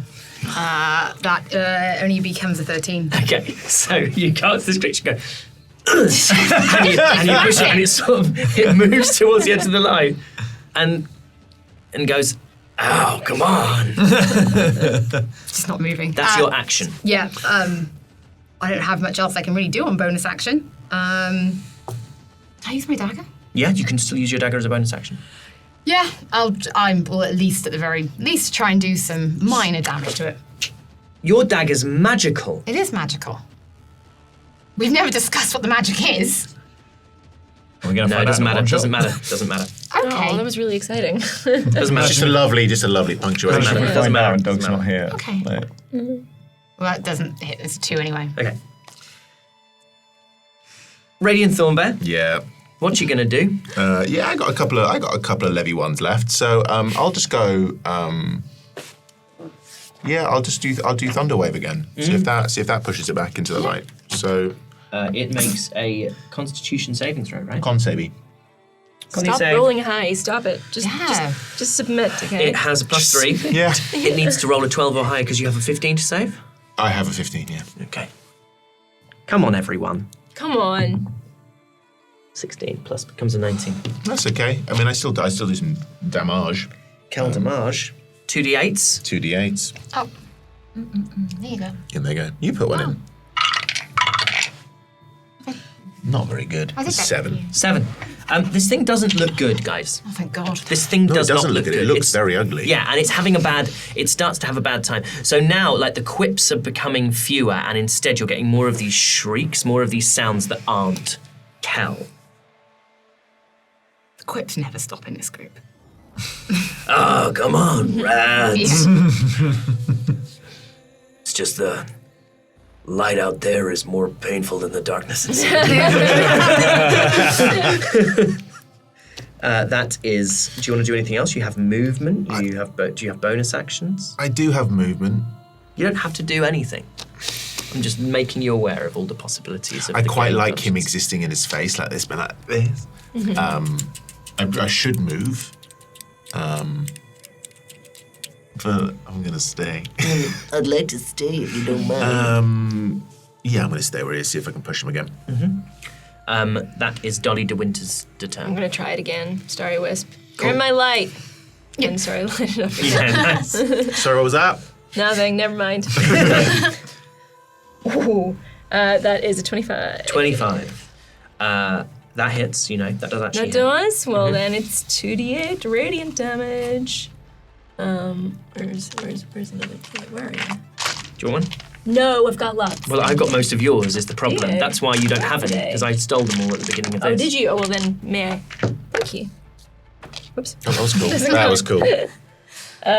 8 damage. And then, yeah, it now emits dim light in a 10-foot radius. I am going to say that because it's on the edge of bright light, Radiant damage. that dim light becomes, just for the purposes of this, slightly brighter light than normal. So it's now, for the end of it, until the end of its turn, it's in what would be considered light rather than dim light. Because you've got some dim light and some dim light. Yeah, and then I'm going to be like, Light you're stacks. welcome, and cast Bardic Inspiration on Radiant. Yeah, light stacks. It's a good Light point. Light stacks. stacks. That is this creature's turn. Who's within 5 feet of it? You're still within 5 feet. And Raiden's And I still within chose 5 to be. feet. Make a DC 14 Wisdom saving throw, please. All my little close-up bubbers. 19. 19. Okay, 15. 15. 5. 5. Okay, so Dolly Please don't. Dolly takes 10 psychic damage. So she's fine with it. And this creature looks at you and says, "Over, enough!"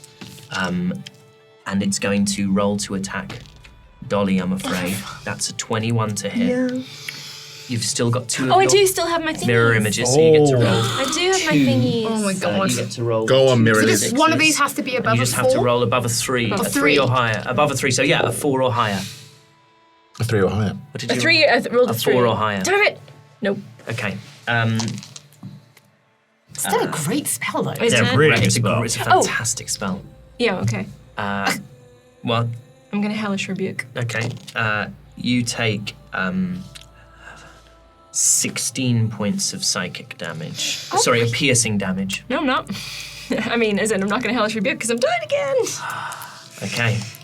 Do we use all the potions? You've got one, haven't you? No, I went and gave it to Dolly. Look, we'll figure it Just out. kill this thing. Look, we'll figure it Just out. kill it. Just kill this thing. And then he brings Dolly in and go. And as he brings Dolly in, you hear him go, "Oh, that's better." That is Ai's turn. I is just gonna. This fucker's lit up. Yeah, I is Looks like just a damn gonna take a Christmas damn tree. shot with his crossbow. Take the damn shot. Nice. That is a 21. Yep. Yep. So 1d8. That's a 5 plus 5, so that's 10. I'm going to use all 3. That's a 6. 16. That's a 5. 21. That's a 6. Tell me about it. What was the last thing that you just said to Dolly? That's better. That's better. That's better. And then I pops out and goes, But this is better, bruh. Fuck it, you hit Dolly. and takes a shot, and this creature, hearing this is better, turns and goes to put one of the spiky arms up, and as it does so, the bolt goes straight through, mouth open like this, and it goes through the spike and in like that, through into the mouth, back out the other side, but the whiplash, the momentum of the arrow sends this hand back, and the spike goes into its own eye as well, straight into its own head. Neat. And it and it literally, I love it when I say, tell me about it, you really do tell me. and it literally just spurts this black, this ooze, and Dolly's it covered. just lets out a shriek, which just kind of like tapers Could off. someone draw that like a Renaissance painting? Dolly in one arm. Like the ceiling of the Sistine Yeah, Chapel. yeah. This thing drops to the ground. Dolly drops with it. Who has it? Oh. Who has a healing potion? No, We don't have one. no, And we don't have a healer. no. We have no healer, and we have no healing potion. What you can do. Ooh, this is a thing. Can I do an This is gonna be like, see if I can bend the rules a little bit. Can I do? Harry loves that. Can I do an intelligence check to basically figure out, to realize that we might? What I want to do is be in a dream, and I might be in Kelnys' dream and ask Kelnys to cast Revivify. It's the rule of cool, man. You wouldn't need If I get, You wouldn't need Revivify, and I am going to make specific house rulings about Revivify in the main Okay, campaign, cool. because it's game break. Okay, so not Revivify, but like. But yeah, I will say you can Call out to the spirit. try of to Doug call out to the spirit of Doug Cockle. Kelnys. Kelnys, the Dragonborn druid, in his bed in the Orange Tree Tavern, having the most vivid of dreams in which he's just watched a version of himself die. I will say you can make an Arcana check. Great. And I will Plus say it is a 7. DC 16. So you need to roll a 9 or higher. Quickly. I rolled a 9.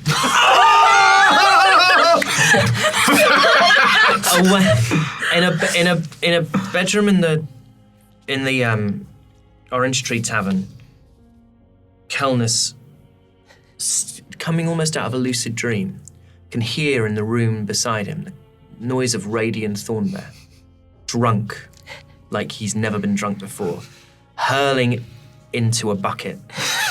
And he hears through the wall, God, Kel, help me!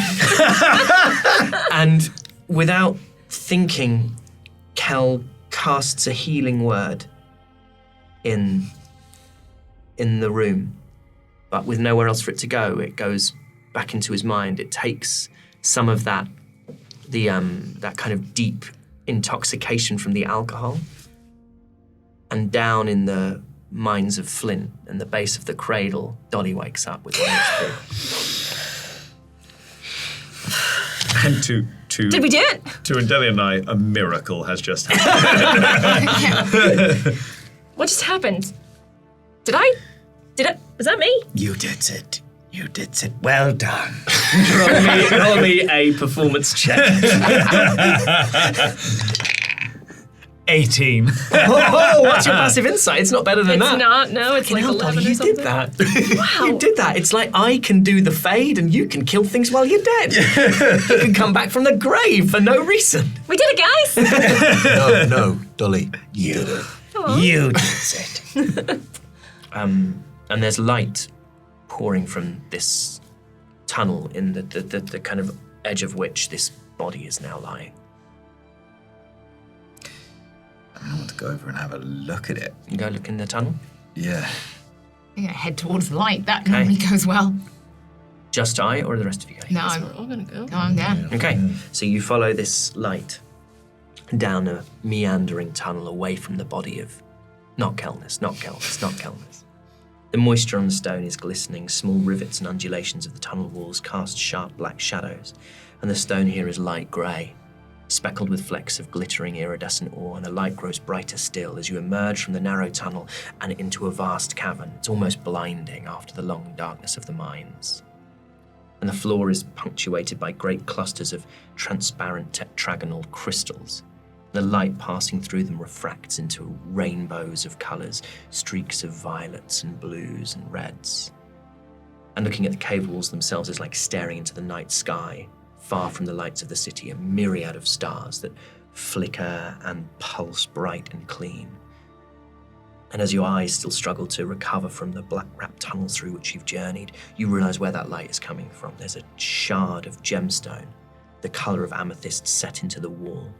It seems to not only radiate light, but to create it, pulsing with a rich arcane energy. Oh, go on then, you can touch it. I am going to step forward. And I is going to say hello. Roll me an Arcana check. 11. Can we help him in any way? Yeah, you can roll with advantage from the help action. Hello. I mean, the best was still 11. Hello.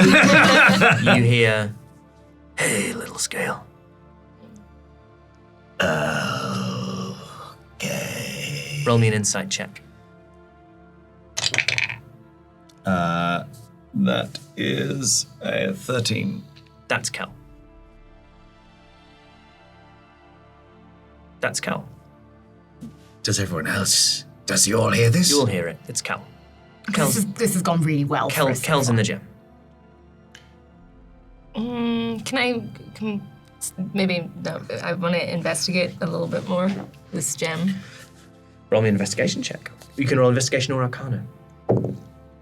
Either's going to be pretty good. It's 7 total. 7 total. This place is full of magic. Full of magic, baby. Hey, Kel, how you doing? I'm a little drunk, I think, still. So we're stuck in this cave. I don't know how, and we kind of want to get out. Any clues as to how we do that? You're in a cave? Yeah. Oh, man. Mines. I think that might be my fault. Okay. Sorry. How do we get out? I don't know, man. Make enough noise, I guess. Okay. Can I? So, Cal, what I'm thinking about doing, just so you know, is Yeah. I'm going to probably throw some spells around inside this little cave here. Sure. Yeah, that might. Can I step forward, approach the gem, reach out my hand and cast Shatter? Yeah. I thought you were about to just stick your finger up at it. I'm going to say this thing is just... So what, it has to make a saving throw. Yeah. It's not sentient. Oh, okay. So you're looking, you cast Shatter, snap your fingers, and the amethyst cracks. And then it's like a series of strip lights going out. The light dims, and the 4 of you are briefly in blackness, and then you're gone. And in a room in Barun, Kelnys wakes from a restless sleep. And that's where we'll end our session. So, that was a non-canonical Buster's Dream Neighbours episode style version of Natural 6. All brought to you thanks to the 2024 Player's Handbook. Thank you to Wizards of the Coast for providing us with this, letting us have some adventures and seeing all the cool stuff that we can do. We are going to be incorporating a bad amount of this into our ongoing campaign, and to hell with balance, we'll make it work. If you're interested in seeing any more of our stuff, do check us out wherever you consume content, be that podcast or video. We are Natural Six. Thank you so much for joining us. And we'll see you soon for more adventures in the world of Reliquiae. With the sixth member. With the sixth Oh, member. with the sixth member. He's from The Witcher, for God's sake. Bye, everyone. Bye. He is the Witcher.